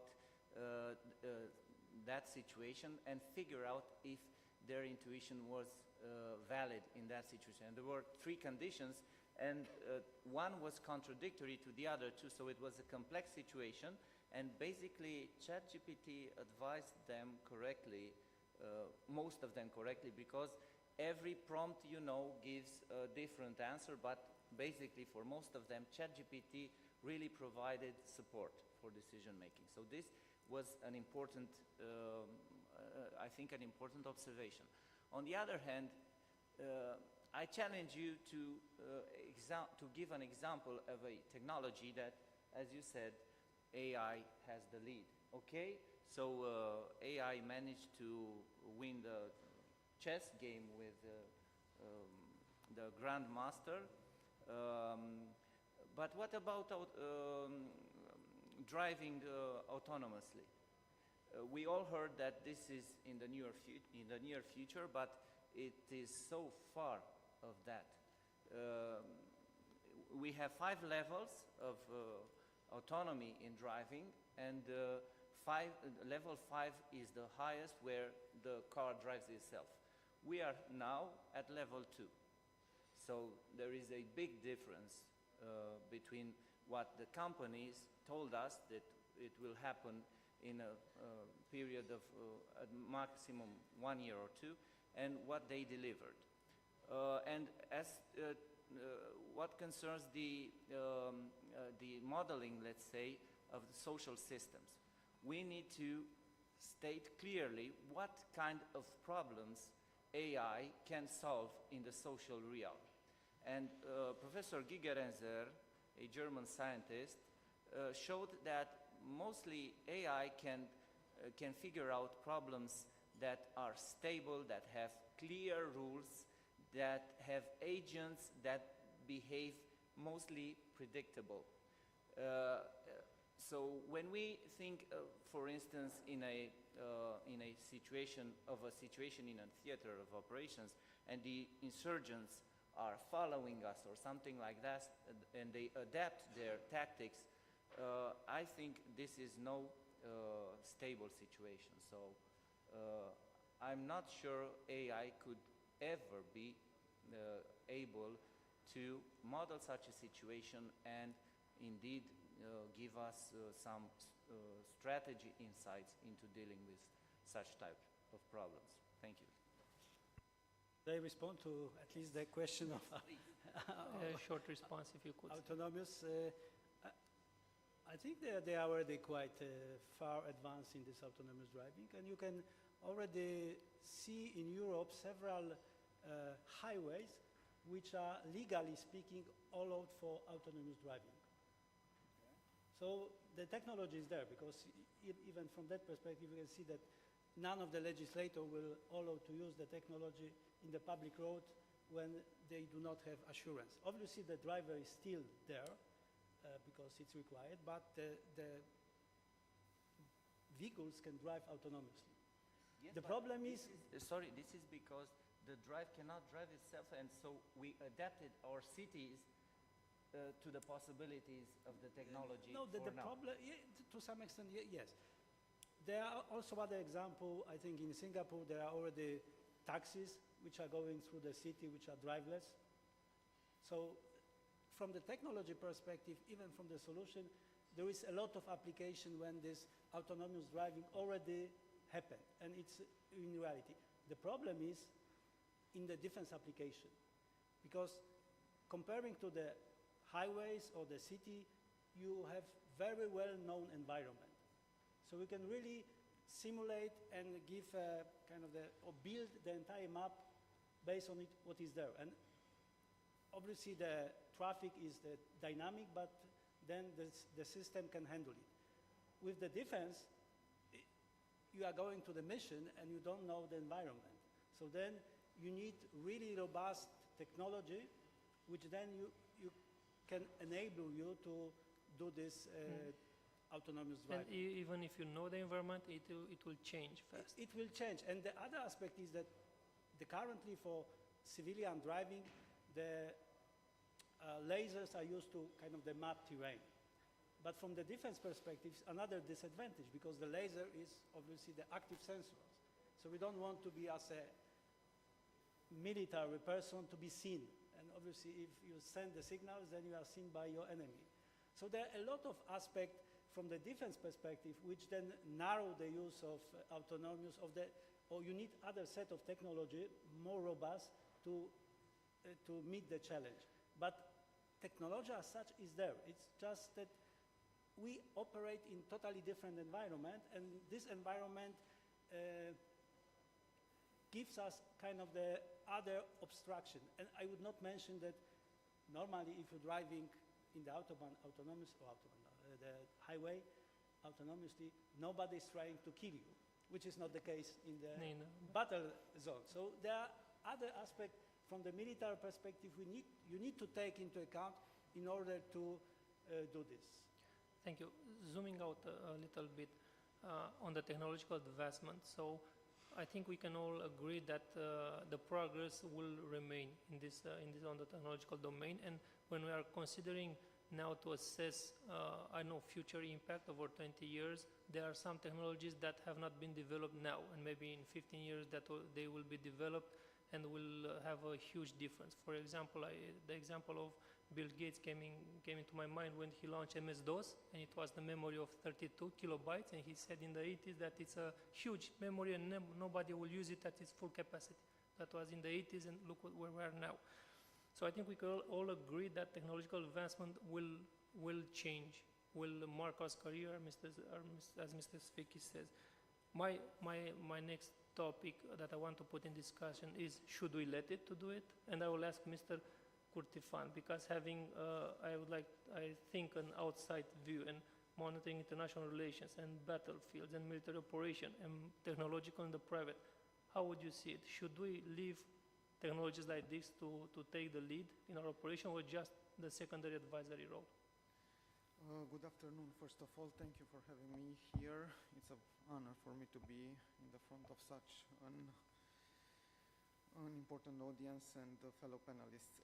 I think the question is, how do you want to approach the defense use of these new technologies from many points of view, even from an ethical point of view? Because what we are seeing now is, I agree, we are in a technological revolution, but in my opinion, 40 years ago, this was not a question, because in the 80s, for example, the new technology, emerging technology, started in the military field. Now is the opposite way. Now it's another way. So we need to adapt on that way, and we need to have, we need to have global agreements regarding how we will use that technology, because as you mentioned very correctly, we are in a race, and in a geopolitical race, in my opinion, for the edge of these technologies, for getting the edge of the technological race. And this is not a traditional race. It goes beyond the traditional weapon race, arms race, for example, because this race that is new on this race, that it cuts the civilian and military field. And here I think we must to adapt. Here we need to have an AI strategy. I know that last year, for example, defense ministers of NATO formally adopted an AI strategy, and I think industry must be a part of that strategy, because, as I said, private industry now is leading the innovation, not military domain like was 40 years ago. Thank you. Thank you. I would like to address a question for all speakers, and you can choose to intervene and move a little bit further, because our panel is the impact on future military action. So if we're using artificial intelligence in military operation, even as an enabler or as an assistant in decision, we will see the development of AI counter weapons, like taken over, like should we see the transformation of cyber targeted attacks on AI that could disrupt our AI, that could I know, take over the control of our AI in a couple of decades? Will we see this? Thank you. If you could, anyone want to jump in? Start. Yes, I would say that's a normal reaction. So if you produce a weapon, then your opponent trying to produce the countermeasures, and the same is happening here. And I could give even one real example, because there is ongoing project at EDA between several member states, which is called Protection Against the Enemy Takeover of the Autonomous System. So there is already awareness that if you have the autonomous system, then your enemy will try to take it over. You could say whether what is the advantage of autonomous system. To some extent, I think from the takeover perspective, autonomous system give you more freedom, because for having autonomous system which rely on self kind of awareness and making decision, they don't need to communicate. So there is no need for the external pilot sitting somewhere 100 kilometers and steer it. So there is no communication link. And usually the communication is one of the areas when you can suspect the attack and take over of the enemy. So from that perspective, having the autonomous system have a kind of the advantages. But obviously there are other ways from which you can hack the system and take the control over it. So from all these other areas when there is a vulnerability of the autonomous system, that there are already some actions and analyses how we can mitigate. So I think this is the natural process in weapon development, that whatever you develop, you always consider some countermeasures, and then you also need to find a way how to protect your system. So it's ongoing. Thank you. A small comment here. So communications are very important because they are the entry point of to unmanned systems. But taking into consideration what you said previous, that AI requires an enormous calculation power to assess the data and to, in a couple of seconds, to provide all the assessment, all the solutions perhaps. So isn't there a balance between what kind of hardware can we install on these unmanned systems, and we're still depending on the communications to the HQ base? Yeah, I think this is the one, you raised a very important case, because obviously if you would like to have a very autonomous system, for example, for ISR purposes, then you need to process a lot of data. And to make them intelligible or actionable, you require more processing power. So either you have a really great internal processing unit with all sophisticated technology, which most of the cases is not yet there, or you rely on the communication, because sometimes you need to transmit the data from your reconnaissance system to the stage. So I would say there are ongoing in parallel some activities. And for example, one is also already proposed under the European Union EDF, so European Defense Fund, which is aiming to develop the AI-enabled processor. So there is a specific processor which is going to be developed for that purposes, just to increase the autonomous level, so you don't need with your ISR system to every, I don't know, 3, 4, 5 hours to communicate back to the reach back in order to provide the intelligence he gathered. It can, you know, do it on board. Yeah, so the trend is that we will have technology advancements that will allow us to have increased calculation power on the unmanned. It's ongoing. So it's ongoing and it's reduce the communications. I would say it's the matter of money and time to reach this goal. Thank you. If anyone would like to add. It was not a coincidence when I've told you that we at Thales, we concentrate in developing the quantum computing. And the reason I'm telling you that is, and I'm trying to, in a way, answer Adi's point about artificial intelligence and the fact that the cars, the so-called autonomous cars, are not that autonomous. The simple matter of the fact is that the industry knows how to make autonomous vehicles, unmanned vehicles. What the industry doesn't have a solution yet is how to compute the information required to make it autonomous, how quickly to compute, and that's why you need quantum technology, and how to transmit that information to a command center and things like that. So I believe that, as I've said, quantum computing is going to be the next frontier. The moment you will be able to compute in a vehicle, to have chips that calculate faster, you will be able to do many more things about controlling, taking decision, and programming the machine to do various scenarios.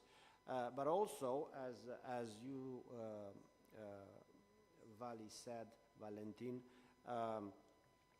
and Marek, once you have developed the technology, you will get the counter technology, and one of the keys is, or one of the sectors is the quantum key distribution, or the hopping frequency, or the waveform that currently that waveform is generated in a traditional technology, in a traditional computing technology. The moment one nation, I believe is going to, I'm sure is going to be a nation member of NATO, will develop or will stabilize the quantum computing, they will be able to crack all the codes of all its enemies in a very quick time.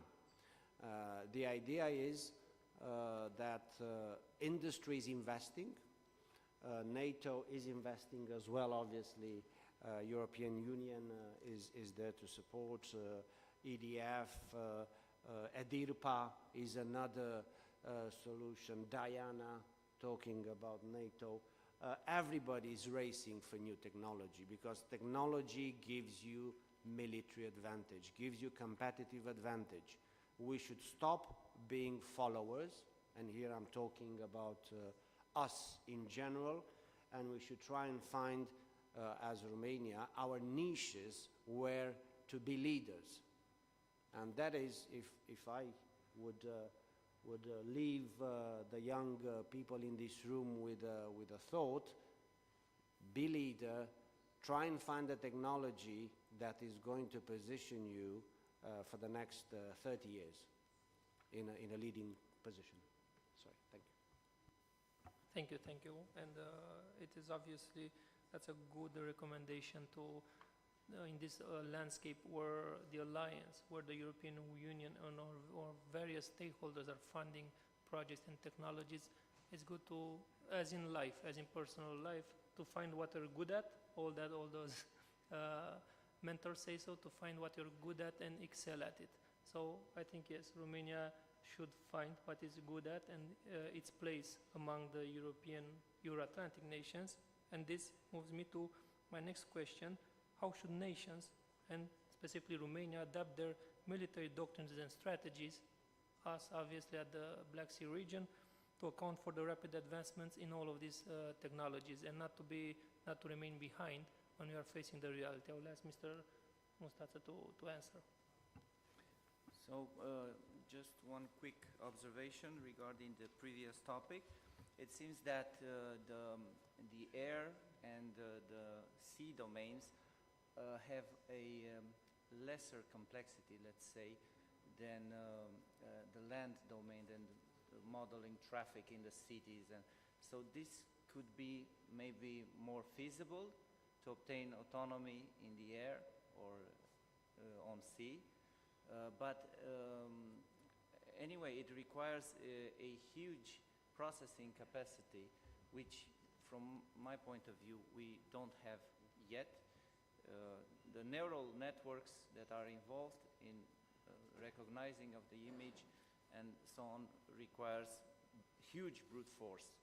And this could create a vulnerability because we would be put in the position of centralizing, of having centralized servers or networks of servers that could be more easily attacked.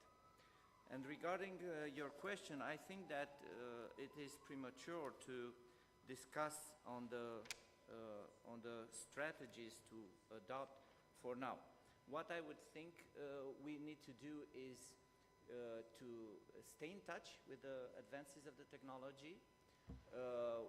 We are a small country, so our chance is to stay close to our European partners and together with them to try to compete with the US and China, which are the main powers nowadays in AI. On the other hand, I think, and I insist on that, we need to do research and go beyond anecdotic evidence and examples and personal experiences and base our decisions on evidence as these can be gathered. Regarding future possible, let's say, domains in which AI could be of use, I would speculate for now. For instance, hybrid warfare, anti-disinformation measures. NATO is currently speaking about the cognitive dimension of war, so perhaps in this dimension AI could be useful. Assisting decision-making, perform routine tasks that take time and mental energy, so decision makers can focus on more important tasks. Summarize knowledge. I think this is an important application of AI, and we should not forget about that. Also, we've noticed in the literature that ChatGPT can provide insights. And this means that it can connect some dots that were not in the manuals. I mean, they were there, but they were not discovered. They were not obvious. Okay, and it proved to be correct. So they proved to be correct, and this is another important thing.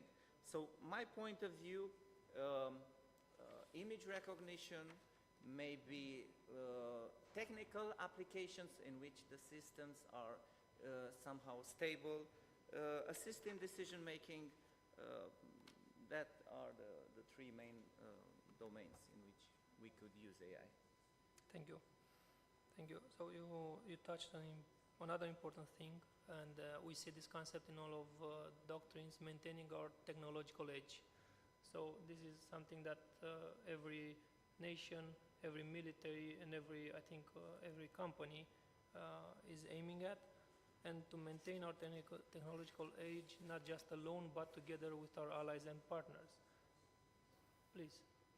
If I can add, because you asked about this, what strategies nation could envisage to increase this, to make artificial intelligence more in favor of the benefits for the nation. I think that as every nation in this case, the basic which should start with education, because you need to teach people and expose them to this technology. It's already there, so they need to be, they are exposed. ChatGPT is kind of the one, I think that the most popular now, the form of artificial intelligence, but there are plenty of other artificial intelligence application and technology which are also doing this. So you need to teach people, and for this, unfortunately, you need the specific kind of people, because you need to have them good with scientific, maths, engineering, and technology. So you need to put in your education system more efforts on this kind of the subject. And then you will naturally increase the pool of, I don't want to say expert, but the possible expert who can then push. And then you also need to provide for the elders, I would say analog men, because all the younger colleagues, LFs sitting there are already in the digital age, but I'm still considering myself half analog, half digital. You need also for this more analog person to provide them live training, also to give them opportunity to be more familiar with this technology, because only via the knowledge and knowing how this technology is working and for what purpose you can use it, what are the limitations, then you are creating kind of the trust between yourself and the technology. And then you can really try to employ it to whatever activities you require in the future. And also you need to create kind of the ecosystem in your country, or in all of the countries, which then enable the SMEs or the people like young people who are sitting here to create kind of the product out of it. But they need to have a kind of the ecosystem which support them. And this will be the, maybe not in 1 or 2 years, but in 5, 10 years, you can really build kind of the new class of entrepreneurs who are used and naturally deploy this technology for whatever application. This is a mandatory, I think, long-term investment and a long-term measure that could change our society. I hope that in, I don't know, in over 50 years, the homework will be to create your own AI. And you'll go to the classroom, maybe in the high school, and present your AI and what he can do. Maybe we'll reach that, but I think we have to support our future generations to have this ability. And going back to what I was saying, that we have to do this together, we cannot do it without the industry. Industry, military relations are very important. We have seen that NATO has different, and also EU has different formats of cooperation and initiatives, and it's recently acknowledges the importance of industry. They've started their formats that I think they were suspended during the Cold War, I read. And I will ask a question, rather a challenge. What can we improve in military-industry relations? Who wants to start? Just something also that can be done. My image is something that can be done. I feel obliged to respond. I think that when we're talking about research and development, let me tell you that all companies, all defense companies, spend huge amounts of money, sometimes more than the states, the nation states. To give you an example, Thales spends every year €1 billion of its own money in research and development. That, just to put it in perspective, how you keep your competitive edge. I'm sure that others do more. Second, fostering innovation. I think fostering innovation is crucial for us industry. We need always young people, innovative people to come and to replace the generations that have been trained with analog or hybrid digital system, as Marek said, with the T-72s or whatever, and when UAVs were made out of wood. We need people who know how to program, who know how to hack, who understand zillions of software coding. I have, in Romania, I have 600 people doing that. I have 500 people who build autonomous trains, talking about that there's no mechanic on board, and that they go from A to B without anyone. Yeah? They see, they analyze, they visualize. It's simple, it's true, it's not like a car, and it's made by Romanian engineers and young people. Going back, what we can do to be more involved in this generic defense and research industrial base in Europe and in NATO, I think we need to have a determination and we need to have something to contribute. And I believe that we are in that phase where we are trying to find our niche capabilities. We have some very, very clever people in aerospace.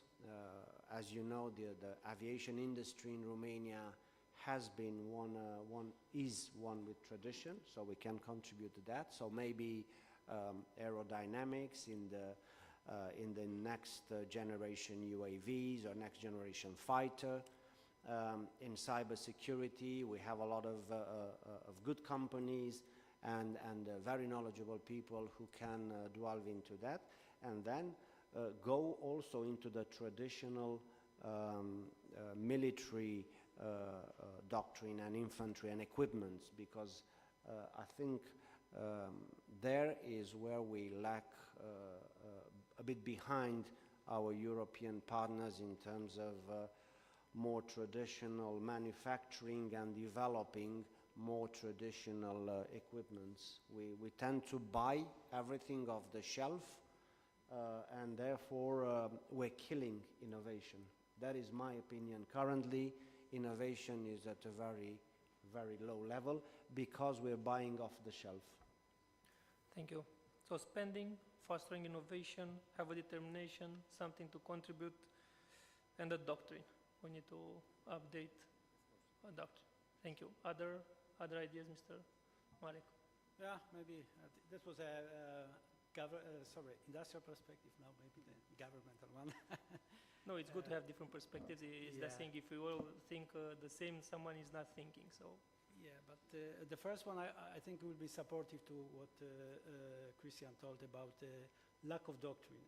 And for example, we did a lot of projects which are dealing with the autonomous system, and one of the outcomes was that industry is not afraid that they are not able to reach the goal of autonomy with technology. The problem for them is that there is still resilience or resistance on the military side to implement them. There is lack of concept, lack of doctrine how to use them, and this is the kind of the blockage point.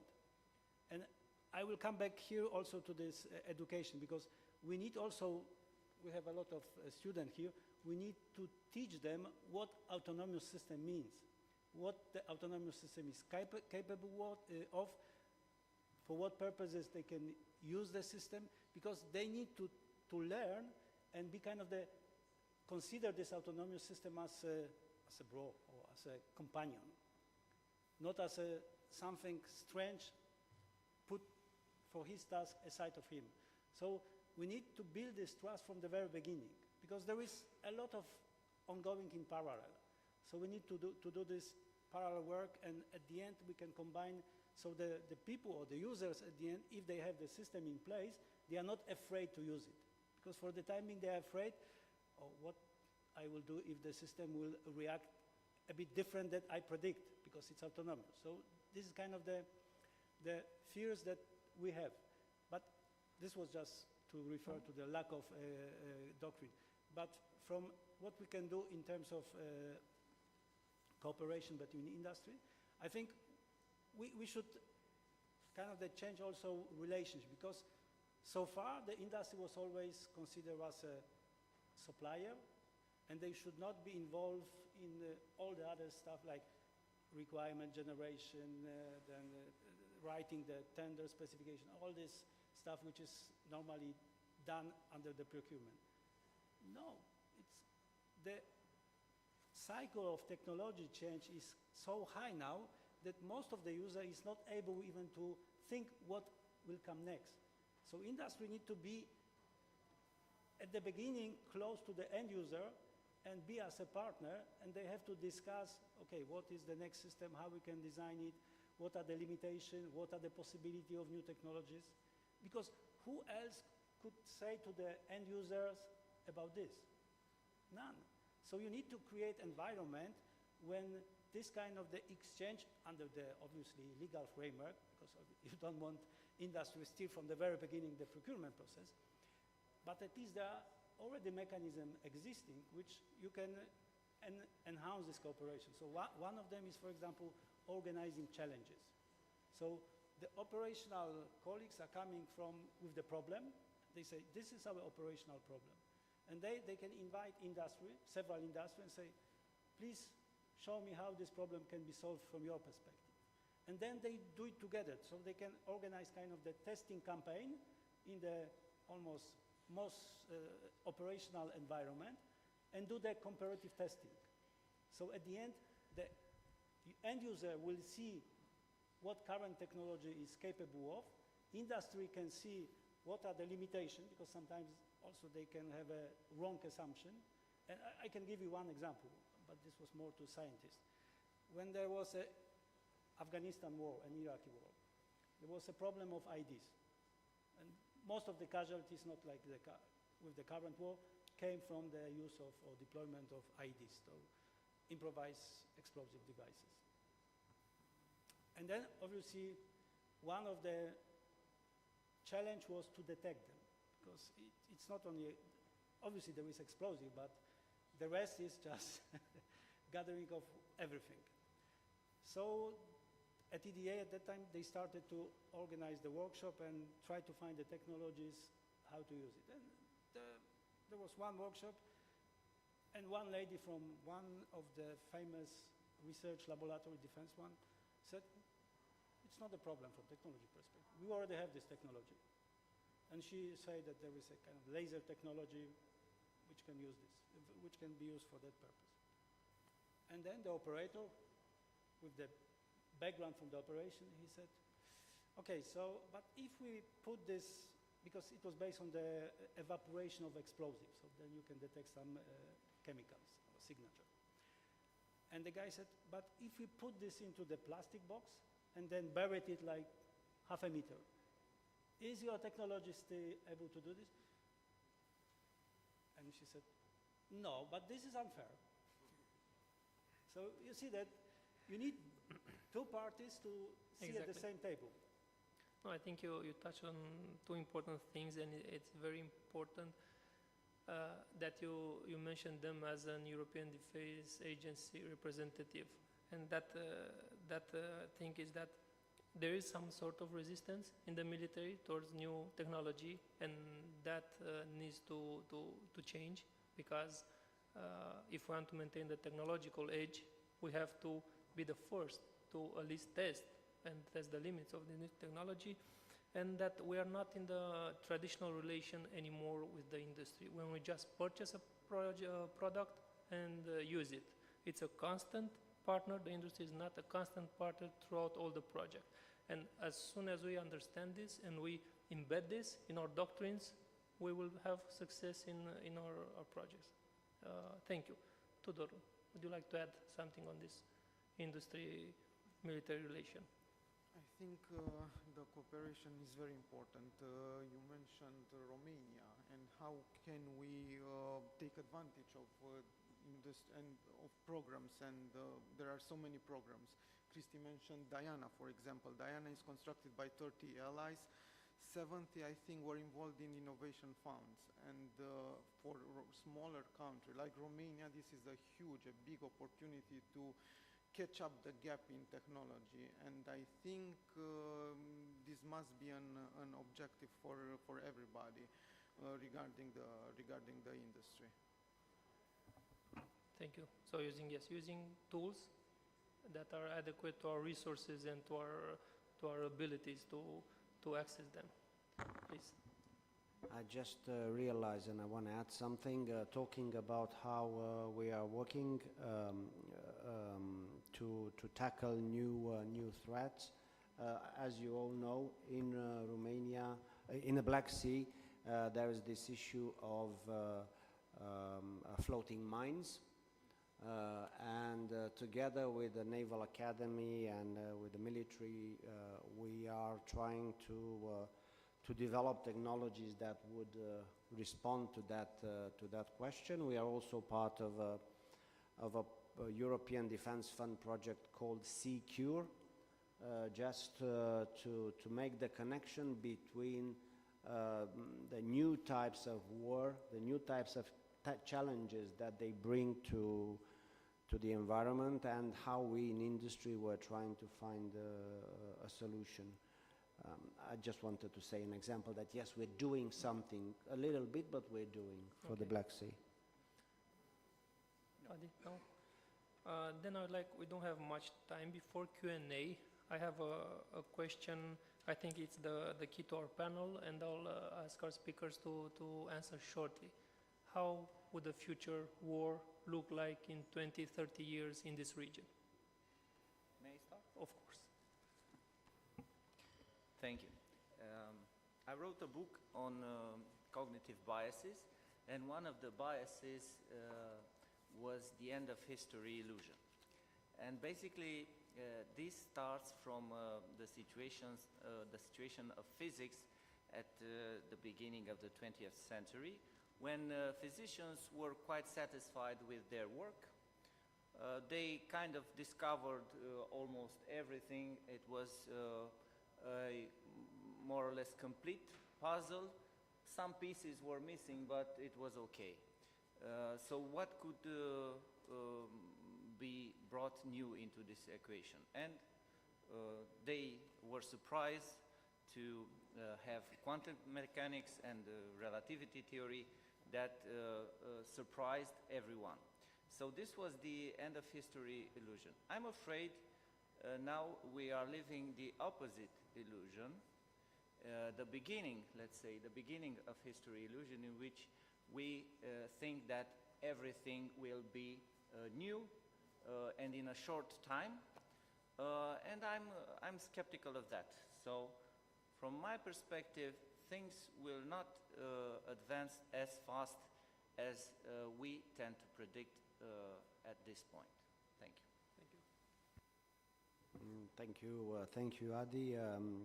It's so coincidental. I'm a physicist by background, so all you say is true. I mean, obviously, in the first year of university, we've learned mechanic, then all the classical, and towards the end, in the 5th year, we've said, now forget everything you've learned, because we don't know the entanglement of the protons and the dualism particle waveform and everything. So basically, they've deleted everything and they've said, now go out and research. It is absolutely true that we need to probably be prepared for anything. In my lifetime, I never thought that I'm going to live through a revolution, through a change of regime, through a war on our borders, etc., etc. So I think that we should prepare ourselves for the unexpected. So we don't know, maybe the Martians, maybe an extraterrestrial form of life will visit us. Who knows, you know. We never thought that a pandemic is real and we're going to be locked in our houses for almost a year. Thank you.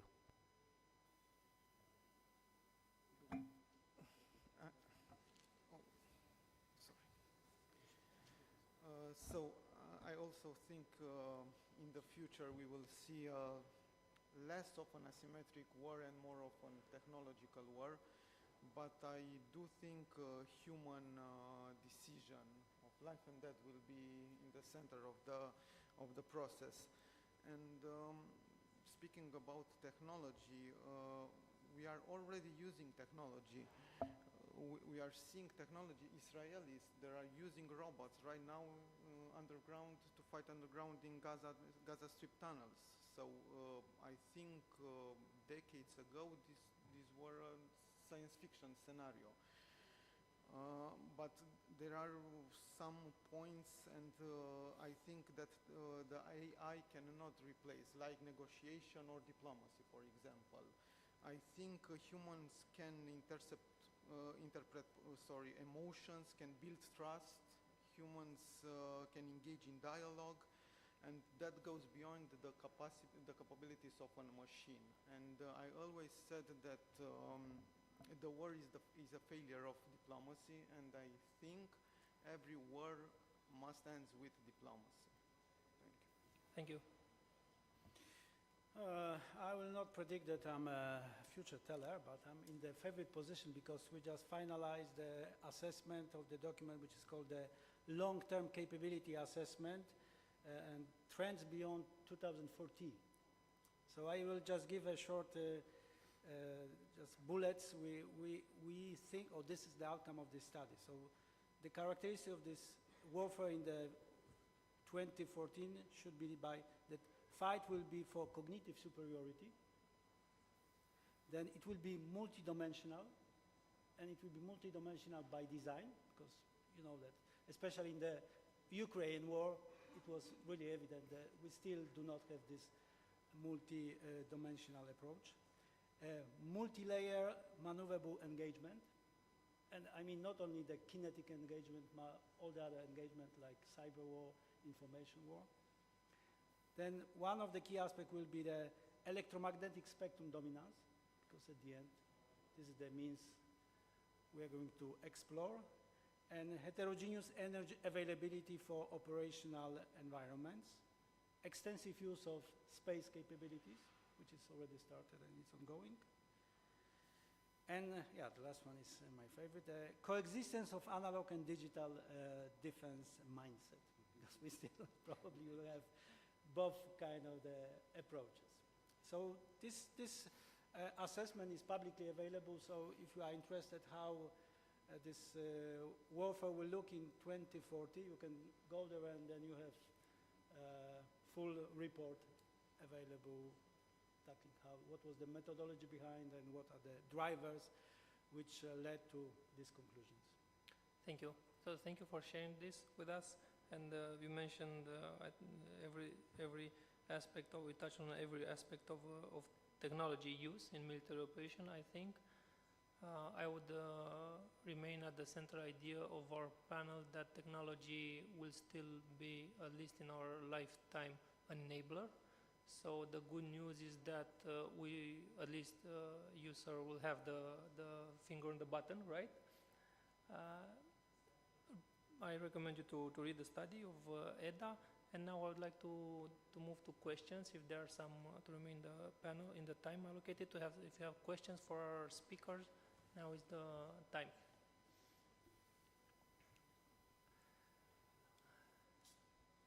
Okay. I think you were rather exhaustive in treating the subject, so... Yes. No, I really enjoyed the discussion. I wish I had more time, because there are a lot of insights to be extracted from our speakers. I invite you to applaud them and continue the conference. Thank you.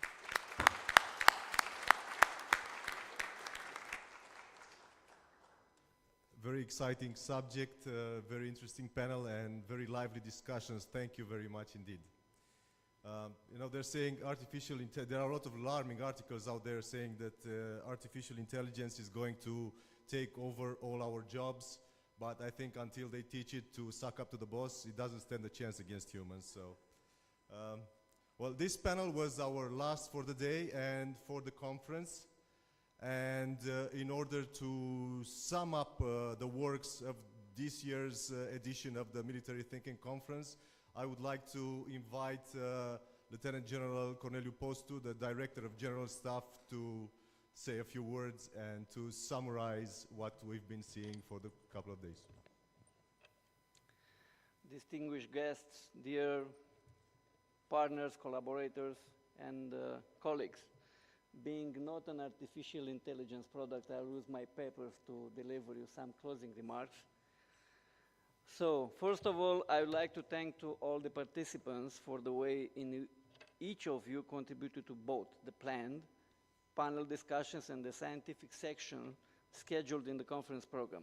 We are convinced the exchanges of ideas advanced in such an institutional framework will add value to the process of development and promotion of the security culture necessary for the Romanian society, especially in the increasingly complicated context of current risks and challenges to security.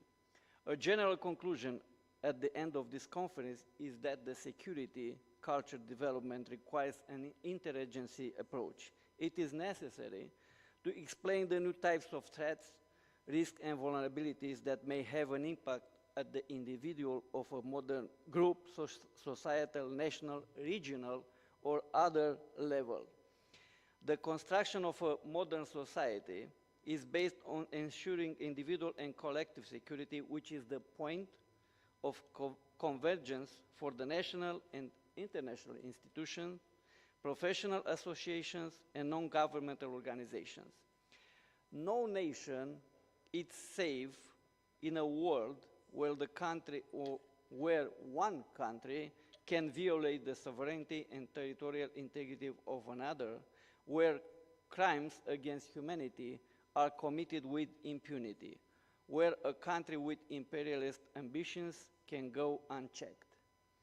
Regarding the Black Sea region, at the needs of development a security strategy for this area, which was the general topic of the conference, we can state that Black Sea represents an area of maximum strategic interest for Romania. The Black Sea region was and remains an area with strong disparities and different levels of political, economic, and social developments, with impact on the level of cooperation and integration. Russia's open and unprovoked war in Ukraine, the frozen conflicts in Abkhazia, Ossetia, Nagorno-Karabakh, and Transnistria, together with the economic and environmental migration and illegal trafficking problems, are obstacles that prevent the littoral countries as well as those in their near vicinity from capitalizing on their potential for cooperation.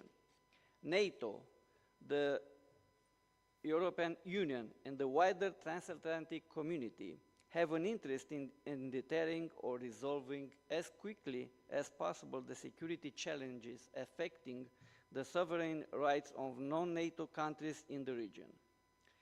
To ensure that the Black Sea region contributes to the overall goal of a free, wall, and peaceful Europe, the transatlantic community should have in mind four very clearly defined objectives in developing a security strategy for the Black Sea region, namely effective deterrence and credible collective defense, resilience, stability and security within NATO partner states in the region, and regional economic security so that no state has the power to use economic and energy resources to coerce other states. In this context, resilience is of paramount importance to the alliance systemic preparedness.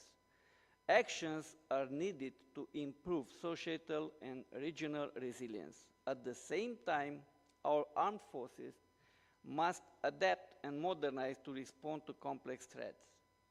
Another element to consider is the concept of integrated deterrence. A security strategy of the Black Sea region will be feasible if it is also addressed in the same framework the long-standing problems of the Eastern Balkans, Caucasus, as well as the conflict in Ukraine. Conceptually, no security strategy for the Black Sea region could pass the test of feasibility unless it integrates the relevant diplomatic, economic, and intelligence instruments of power along with the multiple aspects of the military instrument of power. It should address deterrence, resilience, hybrid threats, energy security. Moreover, it should be underpinned by a strong economic component and bilateral and multilateral diplomatic engagements. In the end, I express once again our gratitude to our institutional partners who agreed to support the organization of the event. New Strategy Center, Center for Conflict Prevention and Early Warning, Euro-Atlantic Center for Resilience, the Integrated Intelligence, Defense and Security Solutions Association, University of Bucharest, and Lucian Blaga University of Sibiu. Their efforts is visible only by looking at the conference agenda. I also thanks to the delegates representing various NATO, EU structures and NATO, our partner countries that were represented to this event with high-level delegates: Turkey, Greece, Ukraine, Republic of Moldova, Bulgaria, NATO Defense College, Supreme Allied Command Transformation, Maritime Command, Joint Air Power Competence Center, European Defense Agency, researchers and professors from important European universities, experts from major security think tanks. Before my last phrase, because there are students here and you were, let's say, encouraged from our Mr. Sviki to become a leader, I totally agree. Just a small advice: if you want to really successfully in this issue, don't use ChatGPT for the exams. Last but not the least, many thanks to our main sponsor, the TNT Production, that helped to put in practice such an event.